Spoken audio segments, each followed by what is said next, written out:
Let's put ourselves in the presence of the Lord. Heavenly Father, we come to you in this hour, asking for your guidance and protection to our virtual gathering today. We thank you for the gift of life, the gift of family, the gift of work, and the gift of friendship. We thank you for this great opportunity to bring us together in this session as brothers and sisters. Bless the committee, the facilitator, and the attendees of this gathering. May we continue to value and appreciate the true essence and meaning of life with the help of your grace. And as we go along our discussion today, we humbly pray that you would deepen our understanding. Lord, enlighten us and give us wisdom every day. Forgive us for our shortcomings and remind us to always be mindful of the things we do in life. We offer our life and our decisions to you, O Lord. May this gathering today create a memorable experience and a fruitful outcome. We ask this through our Lord Jesus Christ, our Redeemer and our Savior. Amen.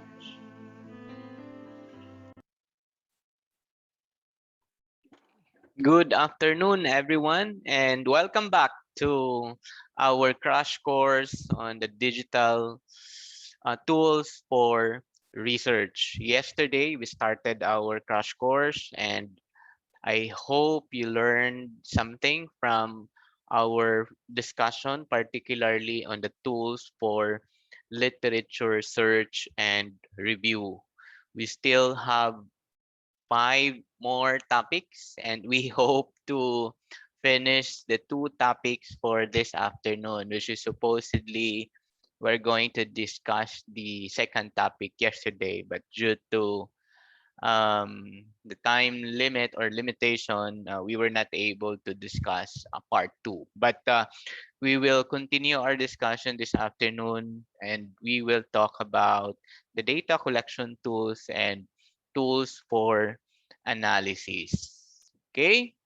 So how are you? Kumusta tayong lahat? Welcome back to all our colleagues in Seliman University. Hi, Dr. Torres. And of course, our AUDRN family and our neighboring schools, not just in the province, but also in the region. I welcome you and thank you for participating in this endeavor. Let me share my screen so that we can start our discussion. As usual, you can log in using your phone. But I think you learned already, no? Kasi ang dami ng automatic what is this? 2 logins na ginagamit. It's not always like this actually. It depends on on the setting, the host setting of the Zoom, if they will allow your account to do multiple device entry or login.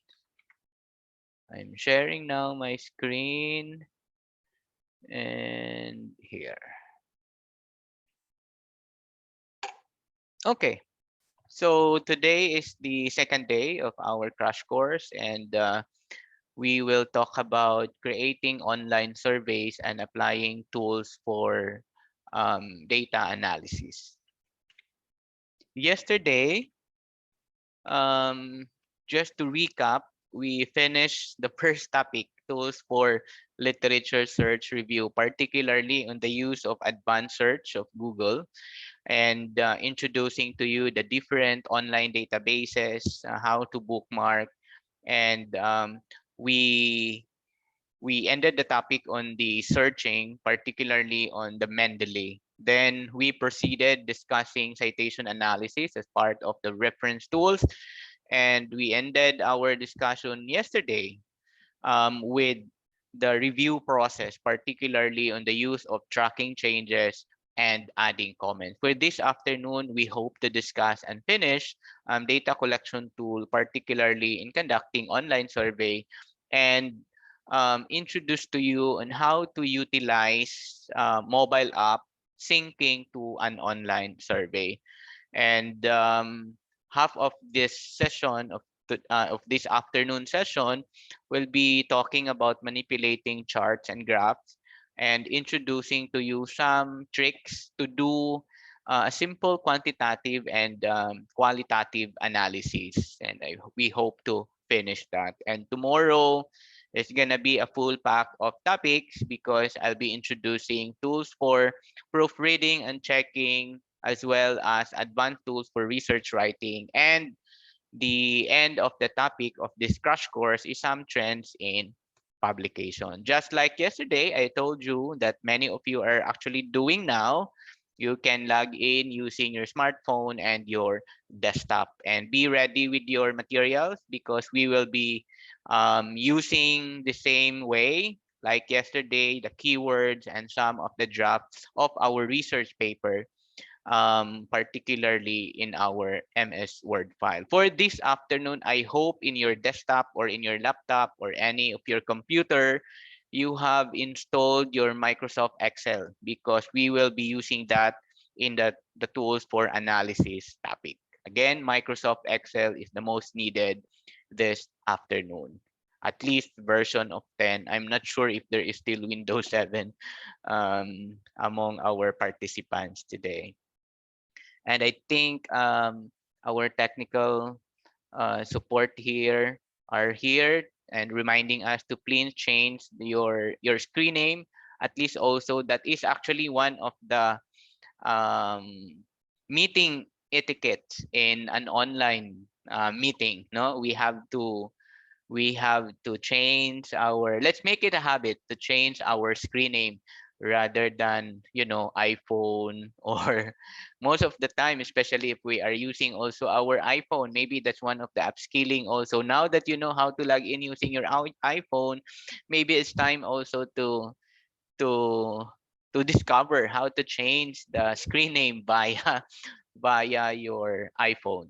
No, most likely uh many use, I mean, many of the screen names when you entered or log in via your phone, the name that will be indicated in your Zoom name is the brand of your phone. So malalaman namin kung high tech or low tech yung phone mo. I'm just kidding, but that's the usual situation may happen.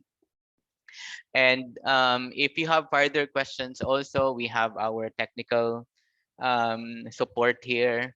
We have our training specialist here, Sir Fredly Bukug. You can message him privately if if you have some specific questions, or you can unmute your mic. No? You can unmute your mic, or you can raise your hand, and our colleagues in the office will just give me a cue that there is a question or a point of clarification.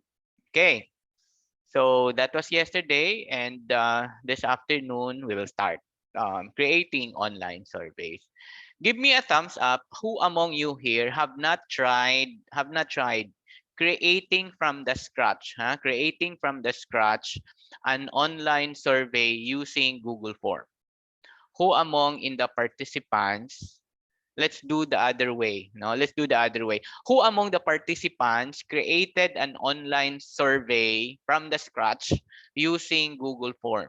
Yung naka-experience na creating from the scratch, meaning from new untitled form down to the production of visualization. You can raise your hand, thumbs up, or any emojis or emoticons that you like. 1, 2, 3, 4. Okay. Okay, I'm happy because only a few, no? Only a few have experience from the full cycle of the creation, because for sure some perhaps is especially for the administrators. Perhaps they just invited to add as a collaborator or as a checker, or just to view the outcome or the output of the staff, and so on and so forth. And I'm happy with that. Not all. That's why maybe the reason that you are attending this. For some that who know already, maybe you can give also some of your tips that you discovered on how to make our life easy when making a Google form survey. And I would like to emphasize my discussion. I would like to emphasize more on the research perspective, uh, particularly on the data collection to production of visualization, and a little of or the basic steps and procedures in cleaning our data from the Google form.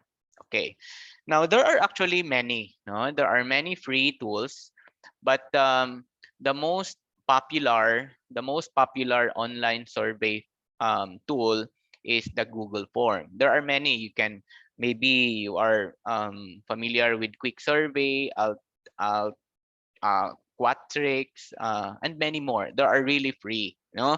But there are issues kasi in terms of the data privacy. Itong si Google, if you read the GDPR, Google in general is a questionable data repository, especially in the European context. No, I was involved in a global study, which is the headquarter of our data is in Germany, and Google Form for them is a no data repository. But in the Philippines, this is okay because Google in general release also their data privacy statement to counteract on the claim from the European context about the Google form. But in general, by principle,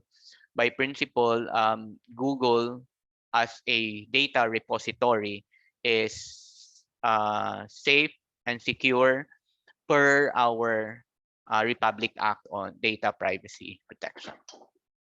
Okay, so that's it. Online survey, the Google form, and mobile app. We will be using Survey Sparrow. Anyone, maybe from my colleague in the IT field, have you used Survey Sparrow, or anyone used or utilized Survey Sparrow before? This is an online thing, but you can use your mobile phone, especially for field. No, we use this when we had some field interviews, and especially for guided type of interview, that instead of using the piece of paper, we just have to use our mobile phone offline without internet connection. Once there is internet connection, the data will be transmitted or will be synced to the online version. Anyone who have experience on Survey Sparrow? Okay, good, no?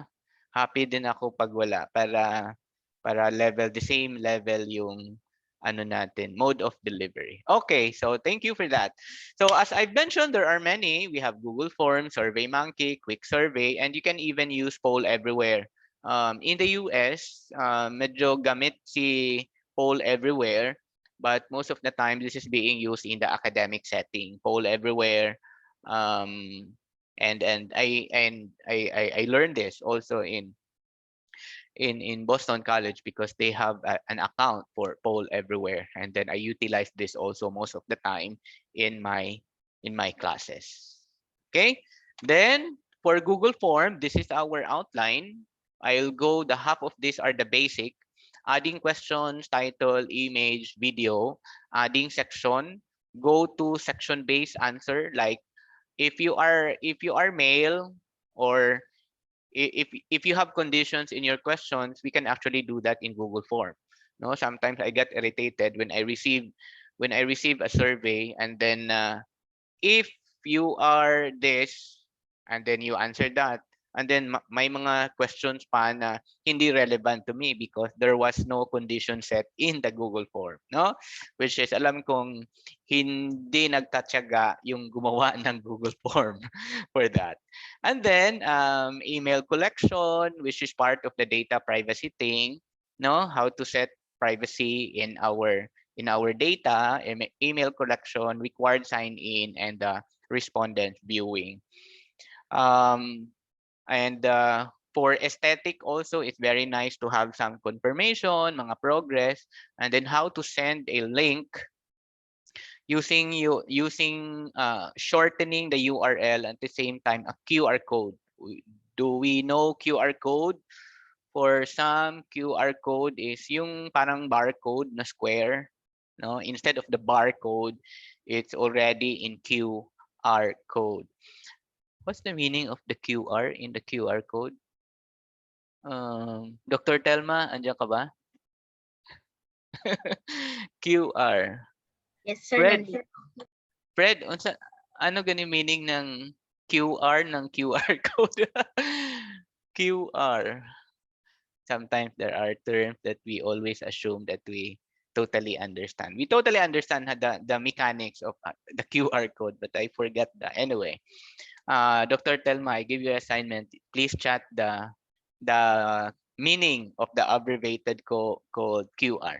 And then adding collaborators, customizing team para naman may branding part, no? May logo ng Siliman, may logo ng School New, and add-ons like how can we monitor, how do we know that there are responses in our email or in our form, in our survey. We can also limit, like especially if you are doing something like a quota sampling, you wanted only a randomized quota sampling for 100 responses, and then once you got the 100, automatic yung form mo hindi na siya mag-receive ng mga answers. And then of course, how to manage responses from the Google form down to our spreadsheet, and a little bit of graphical visualization, and how to clean the data from Google form to our Excel sheet, ready to be processed in any statistical tool. Okay ba? Yeah, that's good. Quick response, no? Kaya nga yung mind ko is parang emergency thing, related to emergency. Kaya pala kasi QR, quick response. Yeah. Quick response code. It's a mechanism, like instead of the entire text, it is converted into codes. Okay, so I think we are all ready, and let's open our Google form.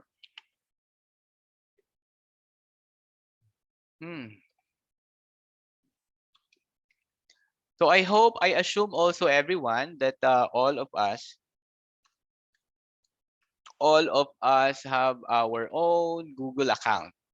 For Siliman, we have our own Google account. Let's use that because that's a powerful unlimited storage for now, no?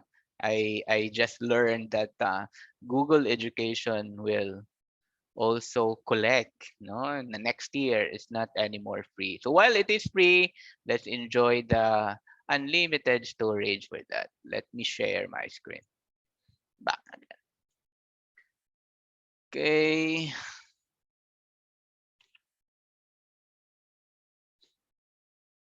Okay, I want you to log in to your Google Drive. Let's start from the Google Drive, no? Instead of going to the Google form. So like on my screen, you will see that I type Google Drive, then I'll just go to my Google Drive, and then it's automatically here because my browser has logged in already my account. I mean, I've already logged into my account. Okay, now I hope we are all in our Google Drive, especially to those who are new to Google Form. Are we all in our Google Drive? Using your desktop, go to your Google Drive account. How to go to the Google Drive account? You can just type Google Drive, and then the Google Drive will be on the top, and then just click on it. If you have not signed in, you can sign in using your Google account. Like in my case, I have it here. Okay. Now, if you have a very clean, thing in your Google, you will not see the same. No, it might be white space in your front or in your Google Drive, but perhaps because of the online thing right now, there are a lot of information being stored or content being stored into your Google Drive. Are we all in the Google Drive? Let me know sa wala pa para I can wait. So far, walang nag-chat. So I assume that we are all good. Okay. Now, I want you to click new, which is found at the upper right or right part, sorry, left part of your screen. You will see plus sign there and then the new plus sign and then the new. You click on that new and then you look for Google Form. If you cannot find, most of the time, your Google Form perhaps is on the bottom. If you cannot find Google Form, just click more and then all the apps will be there.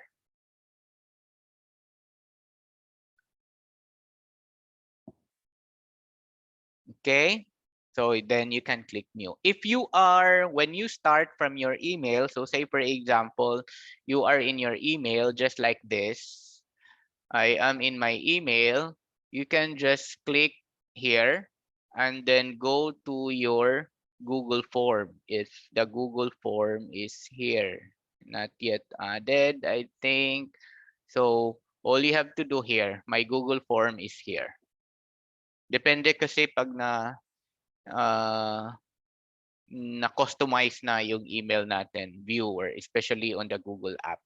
No, so again, once you are in your email, you can just directly go here and then click on the Google form. That's another way also, no? So you can go to your Google form.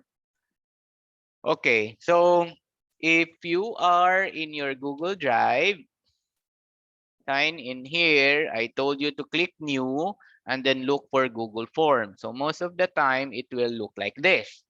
You will have a blank Google form. Are we all in the blank Google form?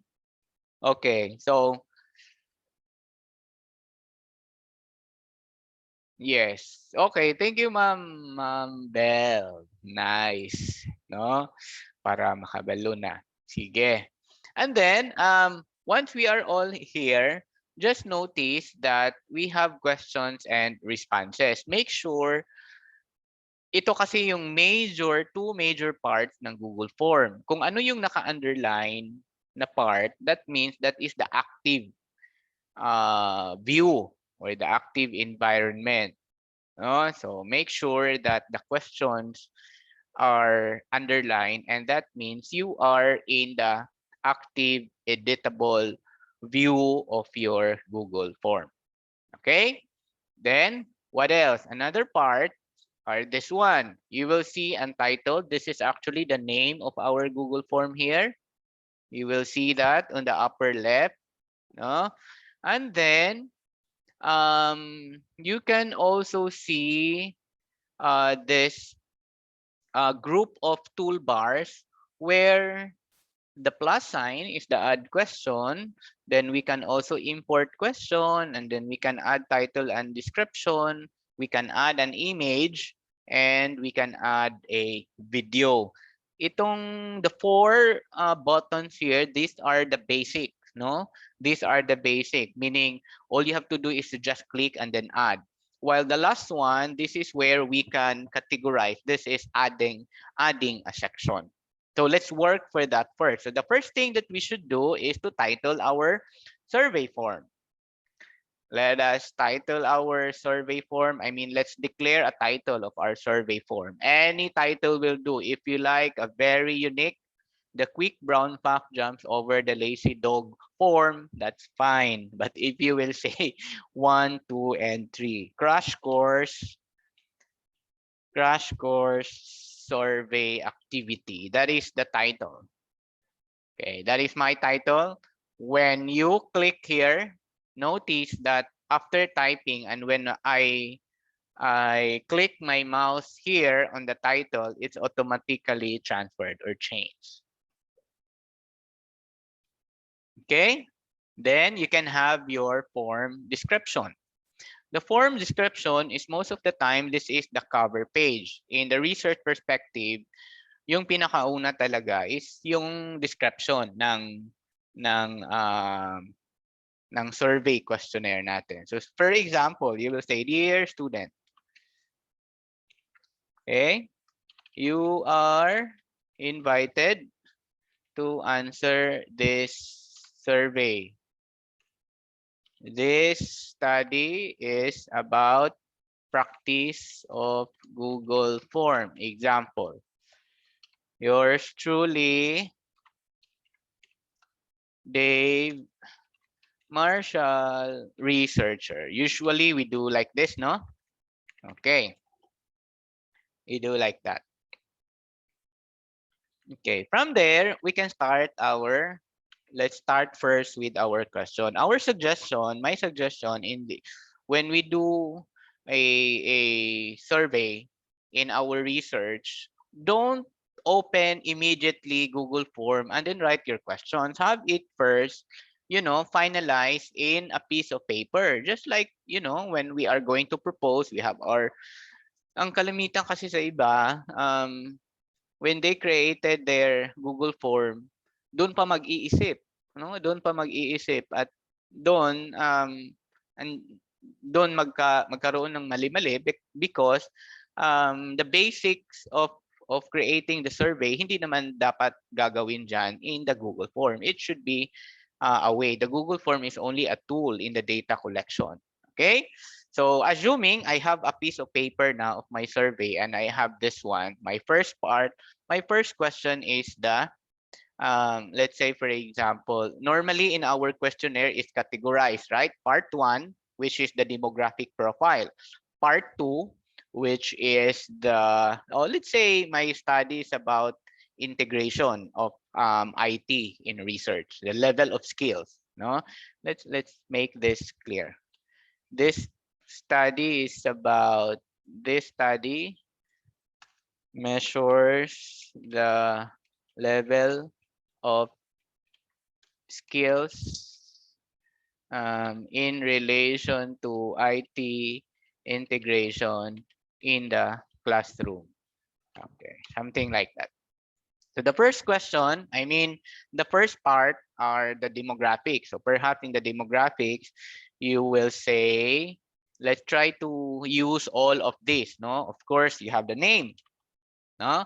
And normally naman, si Google Form, meron na siyang AI na meron na siyang learning component na pag nagta-type ka ng name, nag-suggest na siya, Google will automatically suggest the type of field. So ang in data management, it is actually called field type, meaning ano yung category of the questions you like to ask? Anong expected value to be accepted by this particular field name? So that's short answer. Kasi most of the time, 32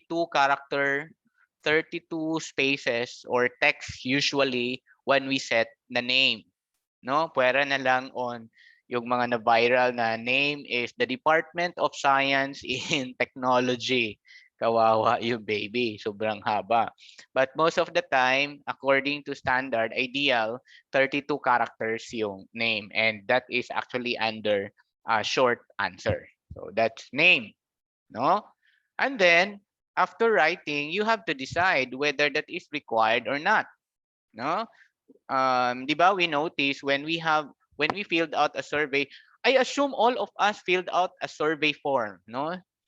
For sure naman siguro with 1 year experience in online, nakapag-fill out naman siguro tayo ng Google Form, via Google Form.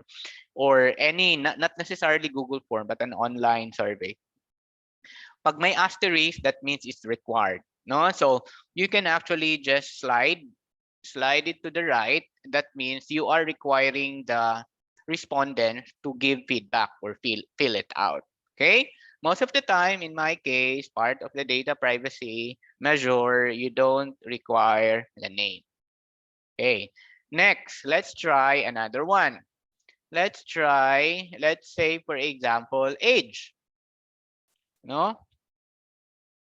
Age. Oh, alam din ni Google na pag age, short answer siya. But Actually, pag ako age, I don't use short answer.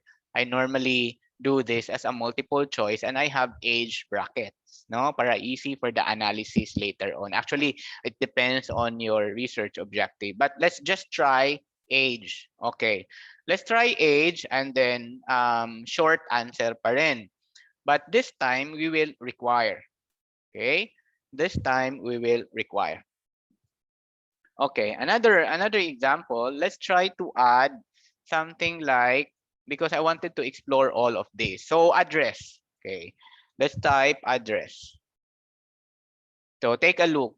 Google Form also suggests that address should be in paragraph. Kasi talagang mahaba na, expected that participants will, respondents will fill out an address, and usually that is in paragraph field, long answer text. Okay, it's up to us whether you are going to require it or not. Okay, so that's the one. And what else that usually we do? Okay, let's say for example, sex. For some, you use gender, but I normally use sex, no? So that I could just get two. So sex there, I can. There are also, as I mentioned, may mga AI na rin konti si Google Form kasi may mga suggestion siya. It's either add all, meron siyang female, male, prefer not to say, and the other. So talagang alam na niya. So you can actually, if you fan of accepting the suggestion, that's fine, no? But you can always customize it. So let's try to customize because I wanted you to experience yung ikaw talaga gumawa, no? So let's just try. We will use multiple choice for the sex. So let's say for example, male. And then all you have to do is to just write female. Automatic siyang may female. And you can also add other if you like. So male, female. And we are using the field multiple choice. Okay, so we did with short answer, we have paragraph, we also have multiple choice. So ganun lang siya, ganun yung process. It's just actually a matter of how your data will look like when you process your data collection. Okay, another one. Let's try so that you can see the difference of a multiple choice and a checkbox. Kasi may iba, yung sexer, pwede ba siyang checkboxes? Okay. So, sabihin natin sex and then we will use checkbox. What is the difference between the two? The multiple choice, you expect that only one, the respondents can only choose or select one. While checkboxes, you expect that your respondents or anyone who will comply or complete your survey, they can select two or more responses. So pag sex, definitely hindi pwedeng check boxes kasi pwede niyang mapili si male and then si female. Questions like, which among the following are the digital tools you use in the classroom? Yan, pwede yan. They can check as many as they can. I hope you can see the difference between, kasi ito yung common common mistake that I usually see for online survey. May mga check boxes that are not supposed to be used in data collection kasi it will affect your data analysis later on. So that's the difference between a multiple choice and a check boxes. So in my check boxes, I will say, for example, because this is demographics later on, I'll just which tools that you use in the classroom. So I will say Google Form. I can also add Mendeley. I can add MS Word. Okay. And then I will require it. Let me check my chat. There's no chat. Okay. So we tried short answer, we tried short answer, long answer. This is multiple choice, and this is also check boxes. Okay, another is the drop down. Ano naman itong drop down? Si drop down, more or less similar functionality with, not more or less, but the same functionality with multiple choice. It's just that medyo it will take time for the response. I don't normally use drop down because ang drop down kasi you still have to click before you can see the choices of the question. Kaya sinasabing drop down, no? My tip to you is don't use this, use the multiple choice para isang kita na pag mag-launch dahil sa internet connectivity na rin. Pag mag-launch, automatic the respondents can see all the choices rather than stating the question. Para you can relate what I was saying is like this. Let's click add plus sign to add a question. Let's try sex here. And then let's use drop down list. Okay. Not sex na lang. Or let's say favorite color. Okay, blue and the pink. And there's no other colors in the world. Blue and pink. Okay. Okay, and then I'll require it. Okay, I'll require it. So drop down. So ang mangyayari with the drop down, again, you still parang ganito. This is actually drop down. You will not see the choices not until you will click the drop down box or drop down button, and then you will see all the choices, which you will see later on. So we tried, what else? We tried short answer, paragraph, multiple choice, check boxes, drop down, and then later I will, or let's just include file. Diba? So for those who uploaded their proof of payment, you experience this actually. So another example, when is the instance that you will get a, let's say for example, a file from Google Form. Let's say for example, we did this before in our data collection para we can assure that they are the one filling out the form. Take a, what is this? Take a selfie. Take a selfie and upload your selfie to the link provided. Something like that. No, para it's actually one way of validating as an experimental study, and with all the consent and everything, they have to submit the selfie image. So kaya file yung ginagamit. Meaning the respondents can upload a file instead of just typing. No more typing because the respondent should upload the file. So how to do that? Let's say for example this one. Then you can type proof upload your proof of payment. And then you can use file upload. Okay, so there is a instruction there, will be honored, blah blah blah. Continue. Okay, and then there are conditions when you use upload file. No, in my case, I always set condition to this para again filtered na yung document. I mean, filtered na yung file mo, which you will be needing. So for example, I use always PDF. No, para hindi masyadong ganun kabigat. Baka mag-submit yung estudyante ng video and then 10 minutes video, nako, ubos na yung storage natin. So you can just specify PDF. Kaya yung iba nagme-message, "Sir, bakit I can't upload my blah blah blah." O anong in-upload? Basa-basa pag may time. Bato-bato sa langit, matamaan ay magalit. Joke. No? So may mga ganun talaga kasi it is actually specified by the creator of the form na ang i-allow lang i-upload is only a document file, meaning Word, may mga word processing in general. You can also just specify spreadsheet like Microsoft Excel, PDF, we know that, video. We can also use image. Most of the time, when I have upload your proof of payment, I always have PDF and image. PDF and image. Bakit? You can control the storage, I mean the size, no?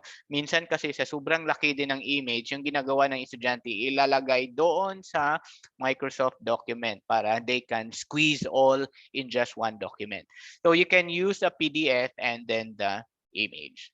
And then you can set the maximum file size para easy for you to download. Again, baka mag-submit sila ng 10 gig na file. No? So let's just use what is suggested. And then it's either for you, you will require it or not. So this is the file upload thing. Okay. Next is, this is the part 1. And then my part 2 is the questions related to skills in the integration of IT in the classroom. So most of the time, let's say for example, if that is a quantity type of study, and that is in the form of Likert scale. That is in the form of Likert scale. Yes. So let's add. I will add a question, and then I'll delete this para you will not be confused. Okay. Just make sure the one what happened a while ago is, if you notice, meron siyang naka-highlight na vertical line beside the field. That means that is the active question, no? That is the active, meaning your cursor is there. So when you click your plus sign, automatically the question will be added below that active question, just like that, no? You can actually, if you made a mistake that should not be the place there, siguro yung gagawin mo pag hindi mo alam to transfer, you will just click delete. But actually, you don't need to delete it. So say for example, I added it here, and the question is, what is the level of your skills with the following tools? Okay? With the following tools. Okay. This time, let's use, it's actually, you can declare, no? It's either you can use your multiple choice or you can use your drop down. But most of the time, if that is a grid part, like you have 10 questions and then you have 4 choices or Likert choices, you always use, pag the same naman yung choices nila, always use the grid. It's either multiple choice or the checkbox grid. No, always use that. Again, if uniform ang Likert choices, and if you have 10, let's say for example, items in that particular question, use grid rather than your multiple choice. Kasi ang mangyayari, paulit-ulit kang magsulat ng Likert choices mo. While if you will use grid, isang encode lang yung Likert choices mo. Say for example, like this. So what is the level of your skills with the following tools? So the tools are, which is for the row, the tools that I'd ask for the skill are the following. Let's say Google Form. And then MS Word. And then website. And then I can say MS spreadsheet. This is just an example. And then my Likert scales, 4 or perhaps 5. So I will say high, I will say average, I will say low. So isa lang, no? Ganun lang. That is actually a so-called multiple choice grid. But if you have different, this is the one I mentioned, if you have different choices in your Likert choices per item, then you cannot use your multiple choice grid. Question so far? Chat? Okay. Nan, I hope naka-follow lang, no? Especially those who are very new to Google Form. Another is the same concept, is our checkbox grid. It's similar to the checkbox I'd mentioned here. Kaya lang, naka-checkbox, meaning the respondents can check many choices. So say for example, if you will say word, and then if you will use checkbox grid, the respondents can either check high and average and low. All of them they can check, which is not, I guess, for sure the intention that you wish to measure the skill level of your respondents. Okay? Another is the linear scale. Ito naman maganda, especially kung mga teenager or kids, and kasi pwedeng slider lang kasi siya, easy. So say for example, um, what is your familiarity level? Okay? Which is, ito yung linear scale. I use linear scale, and then high, and then low. Remember, we have like this, the kind of questions. So that is this is what we call linear scale. So basically, ganun lang siya. If you like to ask birthday also, you can use actually the what is this? The date and the time. No? Yung iba, what is your birth date? Anong time ng ipinanganak ka? Sobra naman yan, no? Sige. So ganon. You can actually do that. Okay, so we're done. So we were able to check out all the different types of questions here, from short answer to multiple choice, file, linear, the grid, the date, and the time. The next is yung, okay, I will just run this, how to preview, no, so that you will see how your form looks like to the viewpoint of the students or the respondent. You can actually click preview. Click preview, and then that's how your respondents will see your form, or that's how your form will be look like on the side of the students.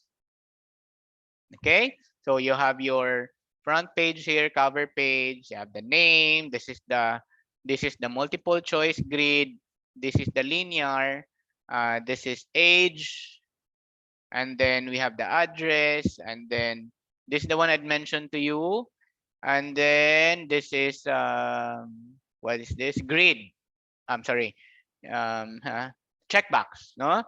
So if checkbox, you can choose as many as you can, and then you have your favorite, and this is the drop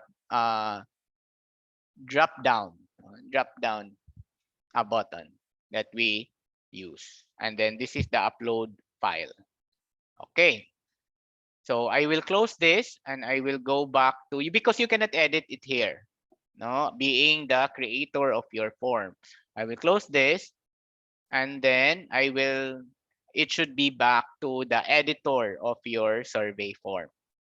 Now, let's try to categorize like part 1, part 2. This is the portion that I was saying that talks about sectioning. We put section in our survey questionnaire. Like part 1, demographic profile. Part 2 is the skill level question. Okay, so how to do that? Let's put a section. So how to add a section? Make sure that chat. Sir, what did you click on high and low? High and linear, ma'am. Linear. Here, this one, familiarity, linear scale. I choose linear scale. Okay, linear scale, and then I just choose 1 to 5. You can actually change this. If you like to 1 to 10, it's 1 is high and 10 is low. You can also do that. Hi, Ma'am Isabel. Okay. Sige. So we can actually do that. Okay, next is sectioning, how to do how to do sectioning is like this. Make sure, I mean, identify which part you'd like to add a section. So in my case, I should put a section before my name or before the field name. So look for this, add section. I will select this, make sure that this part is active, and then I will click add section.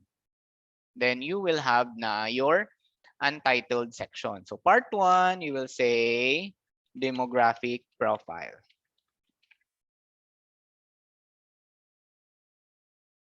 Okay, it's either will add a description, like you will say this part will collect your demographic. Some fields are required and some are not, especially your name are not required. Depende, no? Depende on how you compose your survey questionnaire. Okay, I know that my what if the skill level is not part of my demographic. So all I have to do is to transfer this. No, I will transfer this. To transfer a particular question, you just click this one. If you will see a six dots there, no, just click that one, and then you can actually move down and position where you want it to be placed. So again, you just find that six dots like this, click, hold, and then drag. That's how to transfer. Okay, so my demographic includes the name, the familiarity, the age should be part. I will put age here. Address, I should put address here. The sex should be part in the demographics. Tools, I will include that in the other section. Favorite color, still part of the demographics. And proof of payment, still part of the demographic. I hope naka-follow. Okay. Sige, so that's part of my demographics. Again, what I was saying is look for the six dots so that you can move and transfer the question. Okay. So this is part 1. And then part 2. So accidentally, na-add ko si part 2 section. And notice that si section 3 na insert siya immediately after the section name. So it must be wrong. So all I have to do is either move this thing, okay?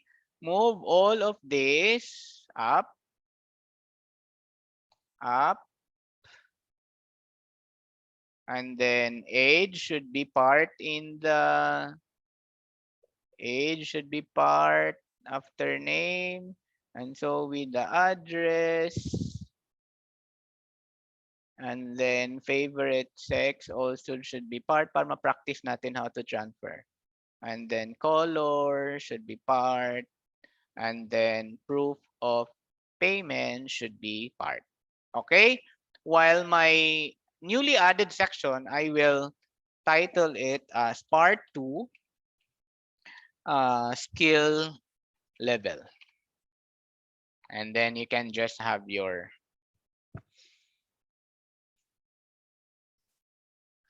okay. Sige. Hi, Ma'am Kason. Then that's part 2, skill level. Yes, ma'am. Anad kaya itong estudyante ani, ma'am, no? Especially sa NTCs.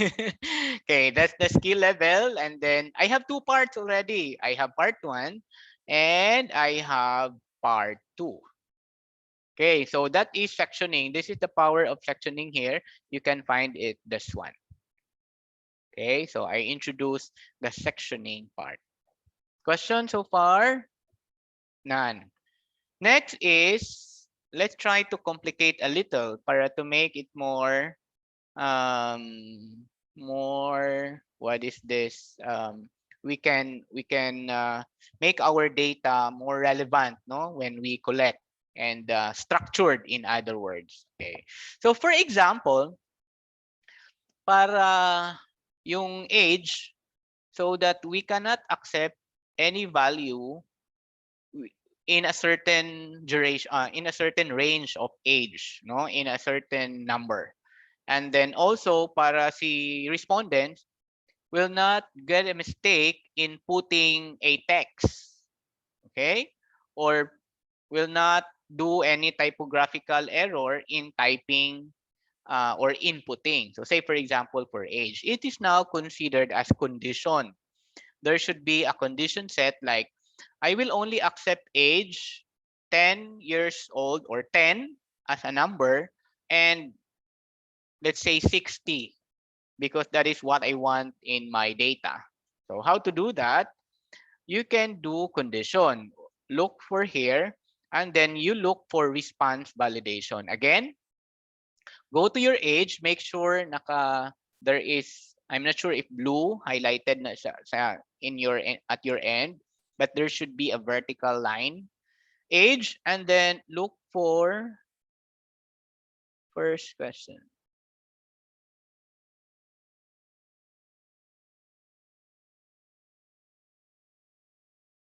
Sige.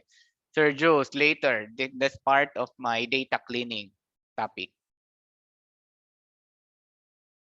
Okay, the question is, what if I created already the question and then collected and then added? Yan, no? I'm sure you have a problem of disorganization kasi it will be transferred from somewhere. Okay, sige. So age, and then look for the 3 vertical dots. This time, the 3 vertical dots here. Look for response validation. You click on the response validation. So number, no? Number greater than what? Greater than, oh, let's say for example, greater than 10, greater than 9, because I wanted to accept only 9. Okay? And then you can have your custom error. 10 years old and above are accepted. Something like that. Meaning if the user will input, if the respondents rather will input, let's say 8, then there is a message that will appear 10 years old and above are accepted. Okay, that is validation. What else? Validation is only applicable for short answer, I think. Yes. Let me check. Okay. Short answer and paragraph when you do the validation. Kasi this is the field where there is so much, or these are the fields that are prone to typographical entry, no, typographical mistakes or error, and then the entry of the data is wrong. That may affect also your data analysis later on. So that is why they added a validation, response validation for open-ended or for input type, no, for text-based type of answer. So that is how to do response validation. Do you have questions in related or in relation to validation, response validation? Okay, I think wala pa. Sir Jules, I will answer that later on.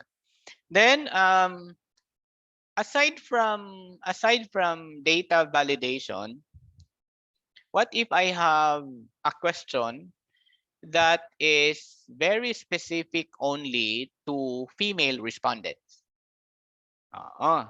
Exciting. So for example, if female ka,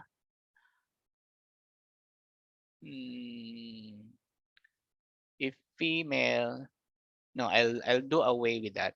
I don't want to be tagged as favorite color. Okay, favorite color. If blue, for those who will answer blue, what shade they like. If pink, what they like. Let's have a very more specific thing. Let's just do this color. Sige. I will add a question. If blue, if blue, what is your What what is help me make a question. If blue and pink. Mm, if blue, what is the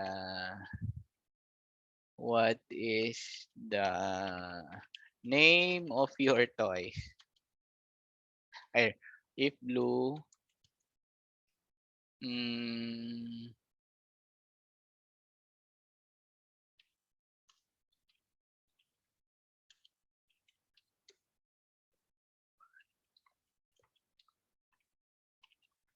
like ka na lang. Tapos, I will add another one. Okay. If pink, okay, okay. If pink,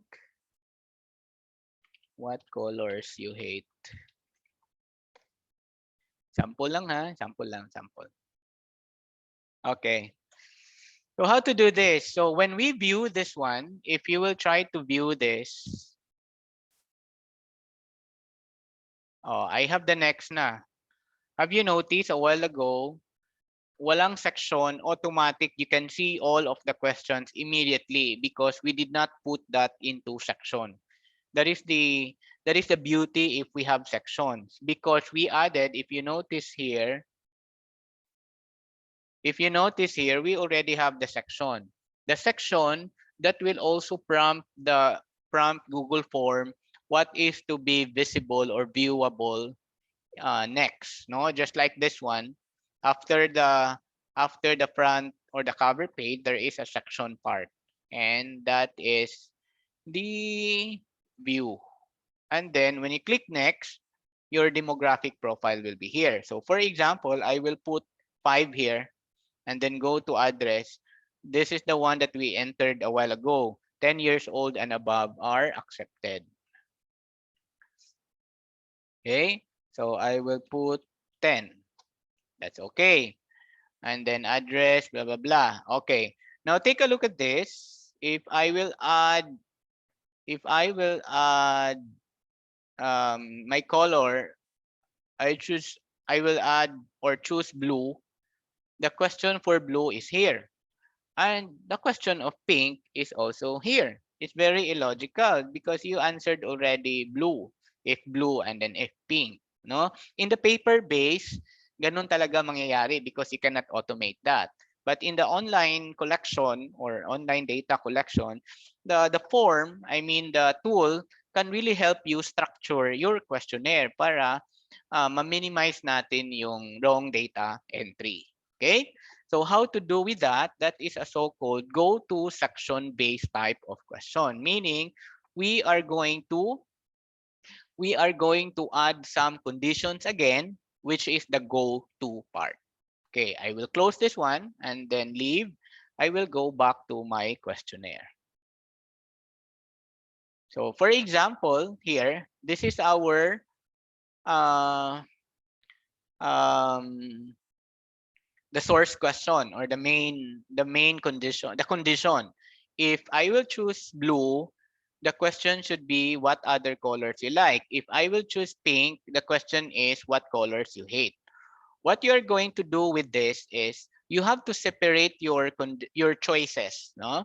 You have to separate your choices into sections so that our preconditions here will know where to go, because just like this, look for the 3 vertical dots there, here, like in my favorite color, 3 vertical dots, and then click on go to section based on answer.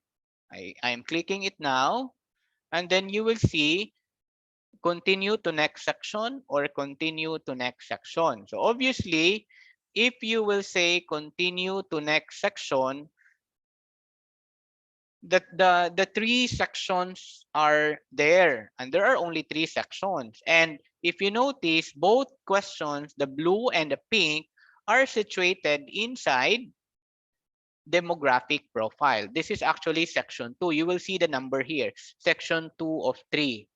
And this is also section 3 of 3.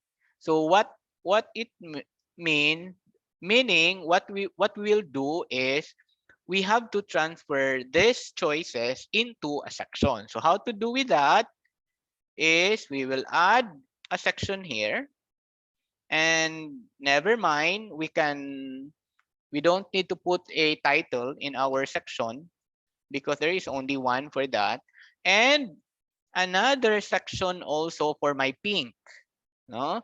Another section, I have to highlight the if blue part so that the section will be inserted in between if blue and if pink. So this is now, and if you notice, the question about blue is now under section 3, and the section about pink is now under section 4. A while ago, the skill level, which is our part 2, was section 3. Now it becomes section 5. It means that you don't actually need to care about the sectioning number because Google will just automatically or will assist you and automatically increment the section number.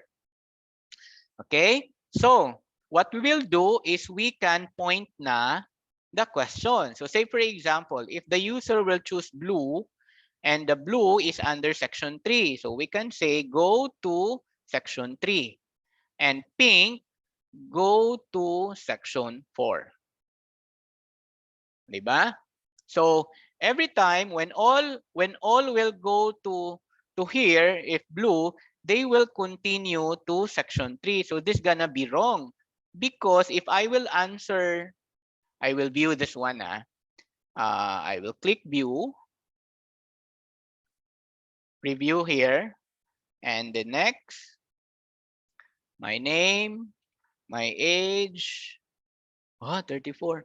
My age is Dumaguete, and then male, favorite color, take a look. If I will choose blue, okay, when I click next, if blue, what other colors you like?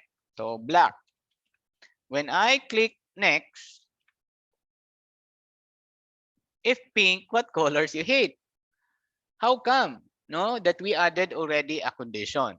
I will close this one and then preview again. I'll show you another instance. Bakit nagkaganon? Next, name, Dave. And then age, 45. Da, da, da. Male. I will choose pink. Remember when I choose blue, the question of blue and pink appeared. But if I will choose pink, next, the question for blue did not appear. Right? Which is actually correct. What happened? There is actually your sequencing in terms of your question. So what you're going to do, I will close this one, go back to your editor, because this is the reason. If the respondents will answer blue, it will go to section 3. This is section 3. Whoever at the end of this, the form editor will go to, after section 3, continue to next section. And the next section is section 4. That is why you have to change the next section. You have to change this to section 5, which will skip actually section 4. So if the respondent will choose blue, after section 3, it will go immediately to section 5. You will not do that under pink. No? You will not do, you have to include your upload proof of payment to be outside so that it should be part in your other demographics. Okay, so you don't need to change actually for your pink because it is obvious that after section 4, which is the placement of your pink, it will proceed immediately to section 5. Carry lang. Gets lang.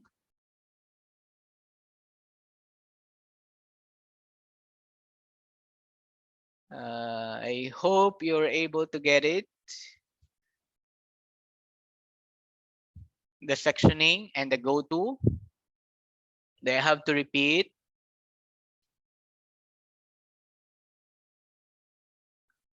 I think okay lang.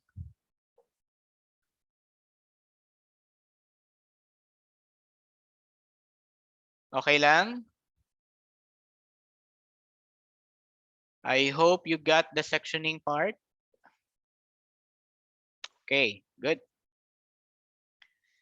Sige. So that is the sectioning component. And that is the most I mean, making sure that our form are structured also.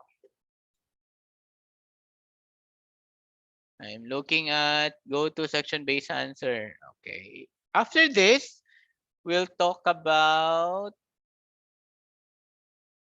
we're done with this. Let me on my screen. So this, we're done with adding sections, adding questions, sections, go to answer. Let's proceed to email collection, required sign in, and respondents viewing. Okay, part of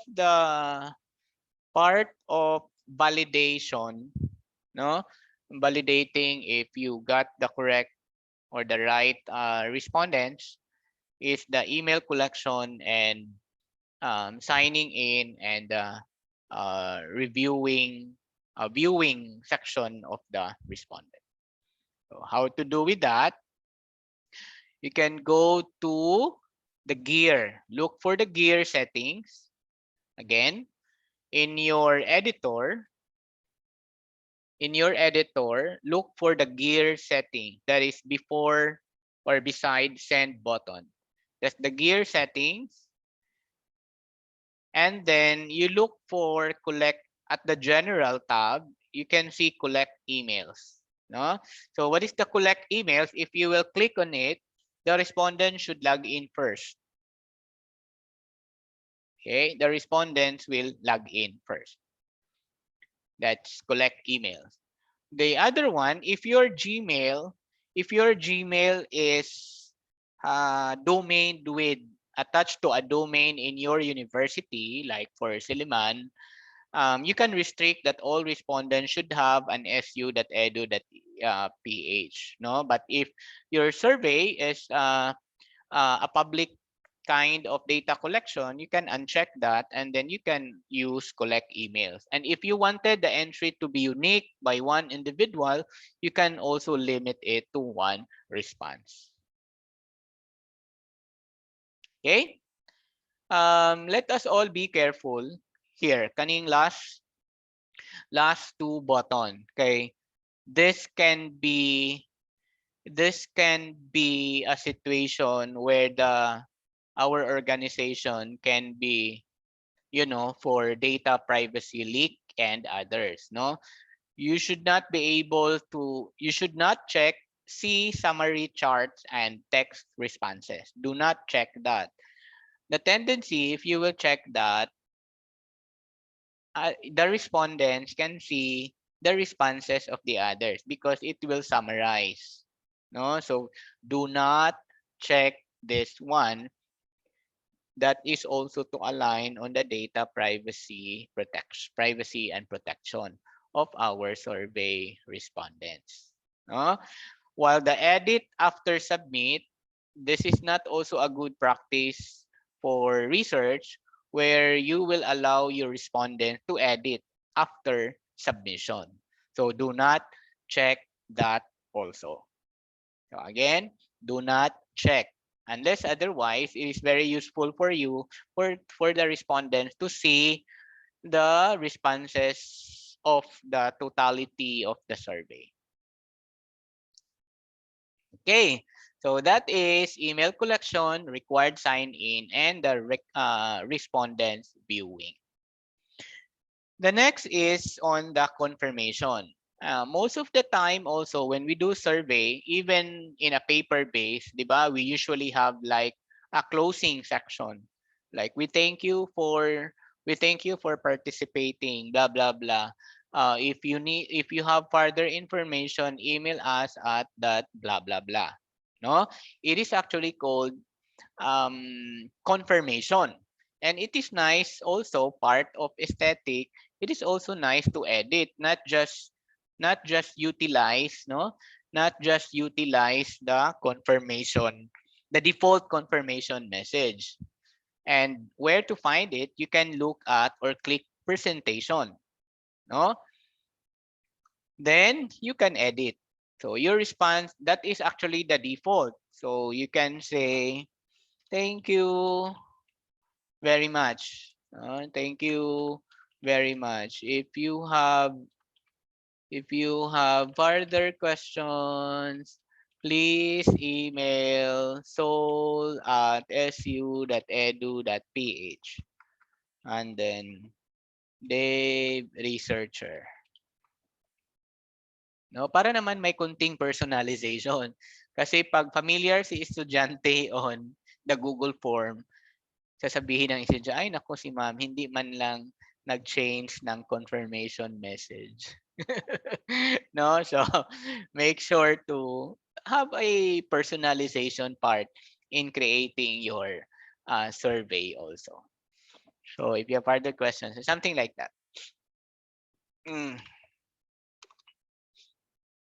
Okay. And then always make it a habit also to check show progress bar. Click this one para itong show progress bar, I'll show you. I'll save this and then preview. You will see like this. This one, like page 2 of 5. Para alam ni respondents na gaano pa katagal siya mag-supply ng answer. No? That is the function of the show progress bar. Shuffle question order, that is only applicable if you wish to shuffle. But be careful again, baka yung question mo is supposedly not for parts of demographic profile. So therefore, don't use shuffle question order. That is only used if you only have one section of your survey instead of having two or more sections. So you can also show link to submit another response if you allow that, no, to show link to other response. In my case, I normally uncheck this one. That is to avoid students repeating, although we limit it into one, but para wala silang idea that they can actually retake it and perhaps disguise or just input another entry, because there is no way for us to validate. And then you can click save.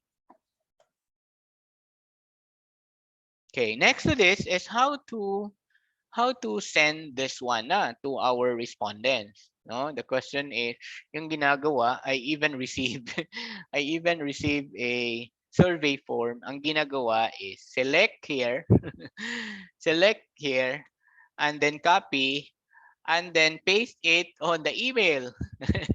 So when we open it, it cannot be opened because it's the editor was sent, not the survey form. Okay, the editor was sent, not the form. So how to find the link of the editor, not your editor.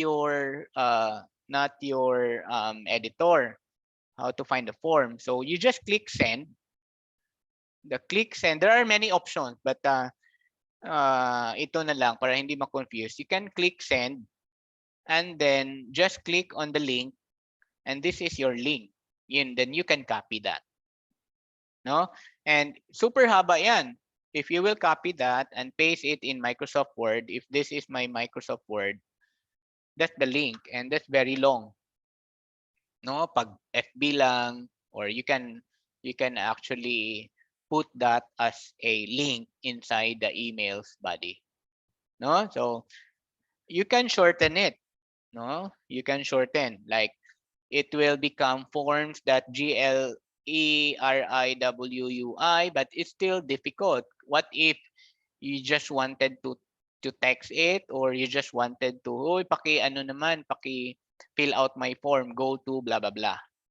So still it's difficult to recall and remember. The other technique is the so-called shortening your Google question link. No? So how to do that? This is the shortening part. Question so far? I'm checking the chat. There's no question so far. Okay, sige. So how to do that? So send, get the link, and then that's the form. I will paste it to the chat so that you can try my survey. And I challenge also everyone to please put put in the chat box your Google link para we can try and we will check so that we can give your certificate. I'm just kidding. Sige. So that is the link of my survey questionnaire. I hope everyone has tried that, especially those mga siguro I hope may bago pa for those who created na yung mga go-to section, yung mga conditions and others. Sige, so that is the sample form, but it's very long. So how to shorten it? Again, we can actually shorten using this one and then click shorten, but still it's difficult to recall. Diba?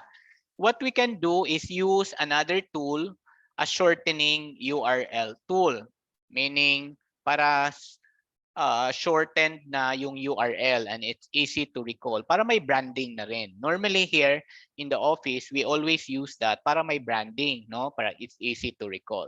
So say for example, how to do with that? I will open a new tab.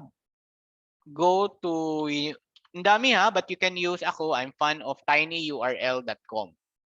So you can go to tinyurl.com. Okay, tinyurl.com. Then from your very long link na nakuha dito, copy mo yan. And then back to your tiny URL. You post it here, enter a long URL to make a tiny URL, paste it there, very long, and then you can make an alias na. So say for example, I can say, sa amin lahat mayroong word na soul para may branding pa rin. So soul dash, let's say crash course. Make tiny URL. So therefore, I already have, it's successful. So whether ito na siya. So I can say go to tinyurl.com/soul.crash course. So even if whichever you wish to click, that is actually the same. So again, tinyurl is a shortening, it's a link shortening tool. Were you able to follow? TinyURL is not only applicable for Google Form. You can use many websites that you can do. Yeah. You can also do that. No, but you can also do that, Sir Bert. But I'm just fan of TinyURL because why? Kasi every time, based on experience, every time I dictate, I have to bit.ly/ no? Especially those not familiar. Kasi if you will dictate, you will say tiny URL, it's easy for them to really write. No? So that's my own. But you can use, there are many shortening tool. No, it's like bit.ly. What's her? Ly? Ly? Tagal, tugay pa. So better tinyurl.com/ that's the reason why I stick to my tiny URL. Okay. Another one. Thanks Minerva for putting your sample Google form there. What about the others? Were you able to create a Google form? Anyway, sige. So from there, you can do that. So pwedeng tiny URL. But because nowadays, yung mga current generation natin, moingon na, they will ask, Sir, do you have the code? Do you have the QR code of your survey questionnaire? Tapos si teacher nga, ano yung QR code? Because what is the trend now is all of the sites, mga URL and everything is transposed to a QR code. Kasi si students, tamad na mag-type or tamad na whatsoever, all they have to do is to just use their phone na may QR code reader, they just scan it and then automatically it will be open.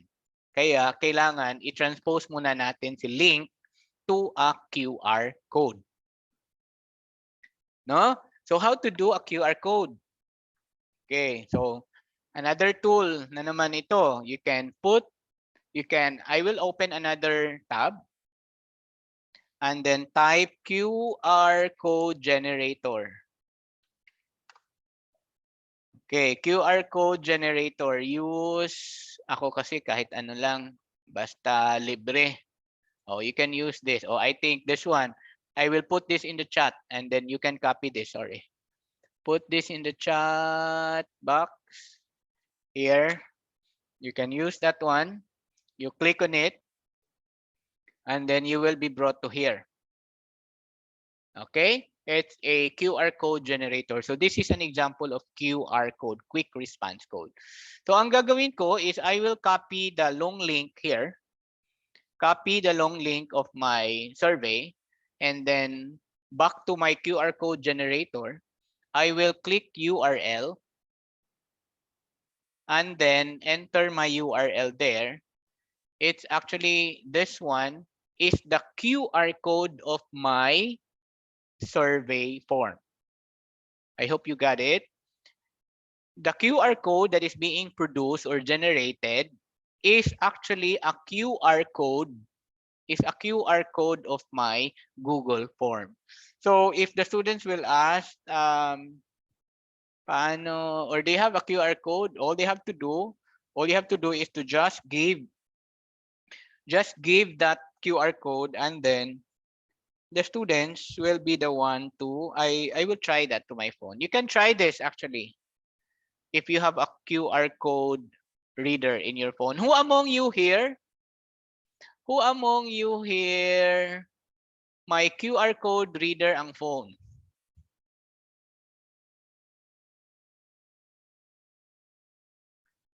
Wala?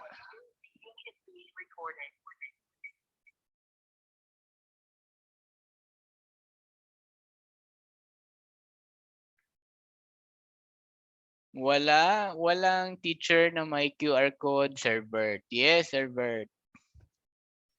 Who else? Ma'am Angela. Ala. Ma'am Christine also. Ma'am Banlat also. Wow. O sige. From now on, I want you to download a QR code na ha. Para naman hindi tayo ma-behind ng mga students natin. And then you can say, oh, you can go. Of course, Ma'am Telma. Yes, hi, Sir Bulfa. So QR code reader, so you can actually do that. So say for example, what I will do is all you have to do is to scan and then it will open your Google form. Okay? Ano lang yan? Side or add-on in personalizing our survey questionnaire. Oh, that's nice. Sir Bulfa made the QR code during the face-to-face as an attendance.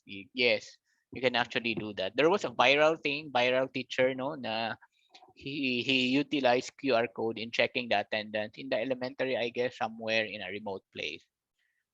Okay, next to this is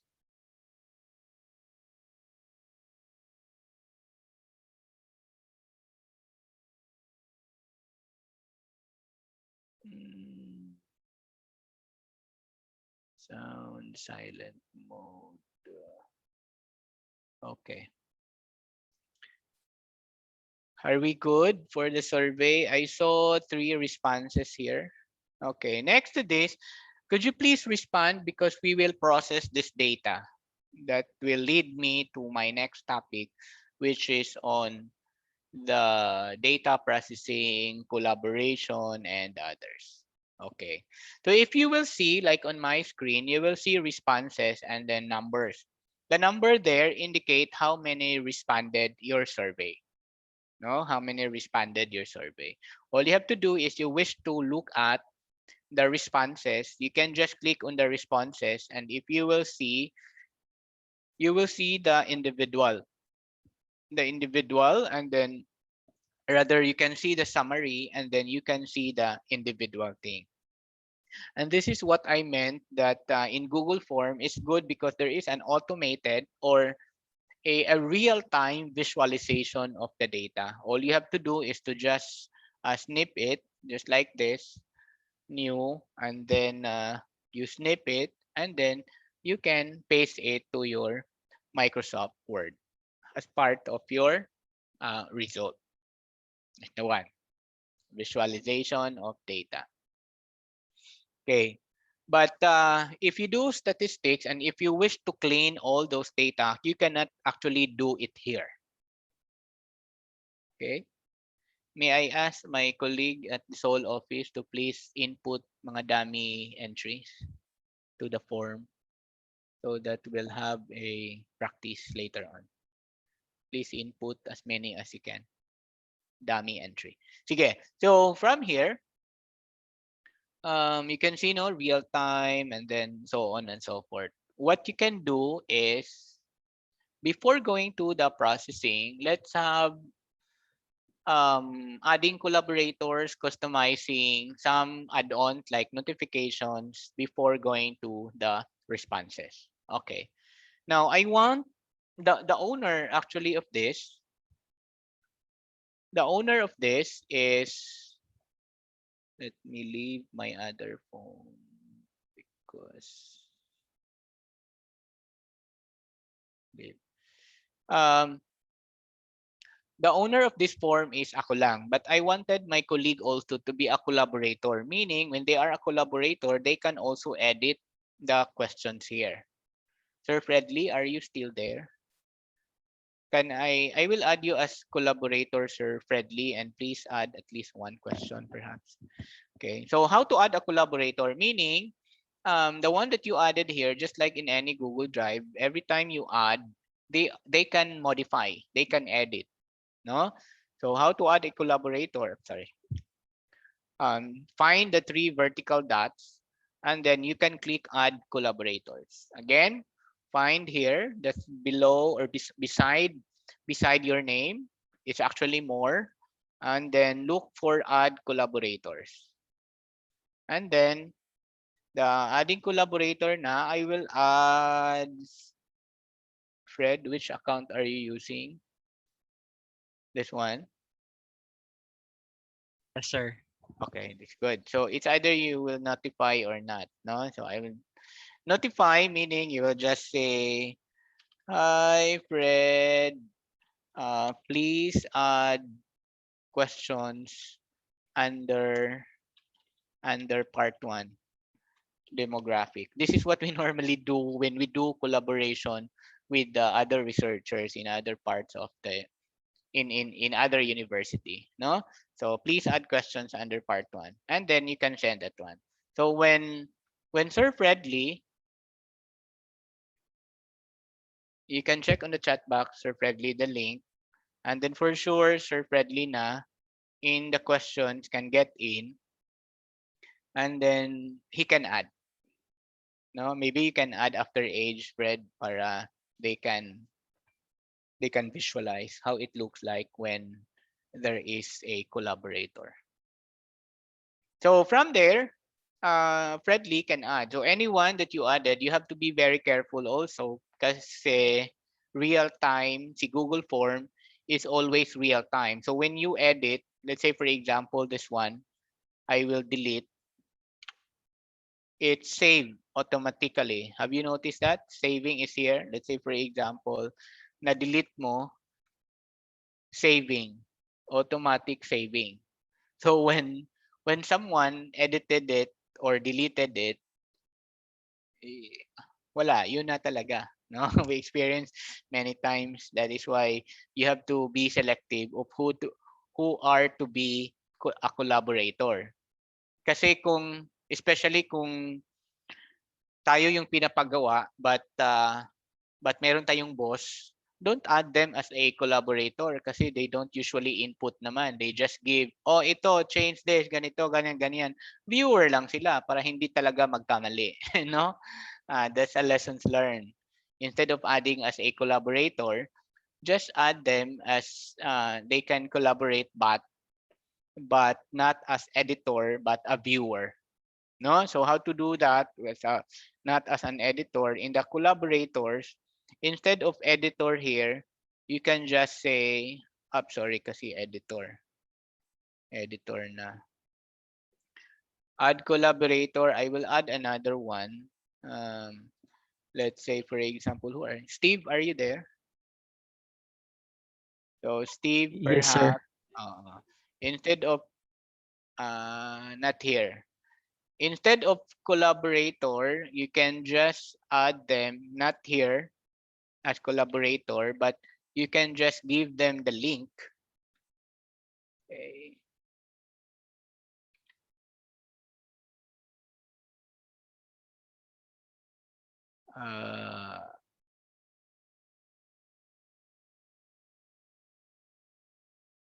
Here. You can just give the link and then you can restrict them like let's say for example anyone with the link, but they can be bakit naging editor? Anyone restricted copy.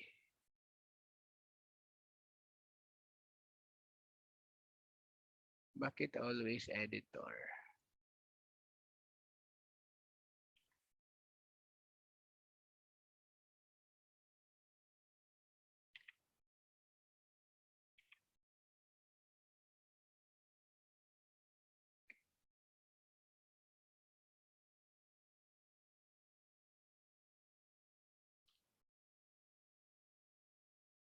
Okay.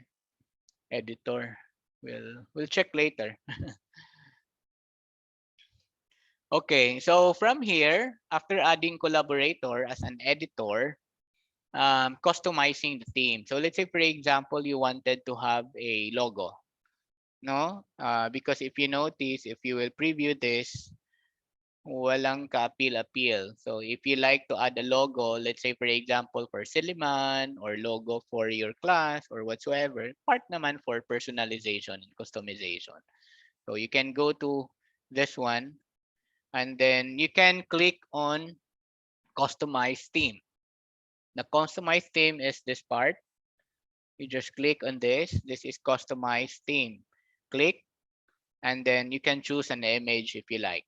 Okay, you can change the color, you turn to red or blue or anything you like. You can like the green. And then for the choose image, you should have prepared any image. So like for us, we have already a standard logo like for office internal, or let's say for example for Seoul university logo.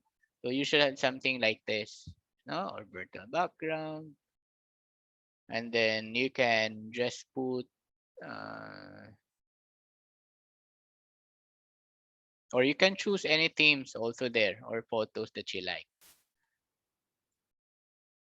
Okay, so pwede na siya, or I'll just use our own logo.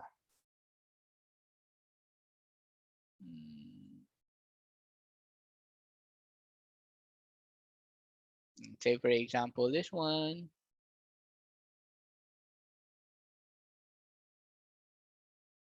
Dapat malaki sana. But anyway, done. So you can, when you view it, so my logo na siya that appears here. You just have to be ready with your image, huh? And then edit it first before uploading, like in this case. Okay, that's customizing. Next is the add-ons. The add-ons, there are many add-ons, but I will only introduce two, which is the most useful in data collection when you do research. The first one is notification. Like we wanted to be notified if there are emails or there are responses or there are entries to our Google. How to do that? You look for this one. This is add-on. If you cannot find this icon in your screen, just look for at more and then add-ons. Again, just find this icon and then, or if not here, click for the more button and then click add-on. Now in the add-ons, you will be provided with the many add-ons. Okay, these are kumbaga apps that you have to install to your Google form. No, you can type. In my case, I already have my add-on, but you can type notification, form notification. You can use form notification, and then there are many add-ons that we can install into our browser. So let's just use, in my case, it's already installed. So find this one after typing for form notification. And then pag hindi pa siya installed, just like this, you just double click on that or click and then you install. In my case, it's already installed. Let me check the chat. I think naka-follow lang.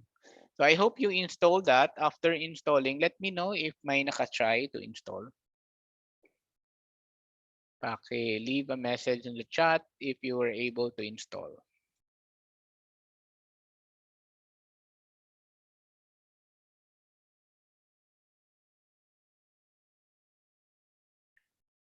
I think I missed the question. If we shorten the URL and copy that instead of the long one and paste its QR code generator.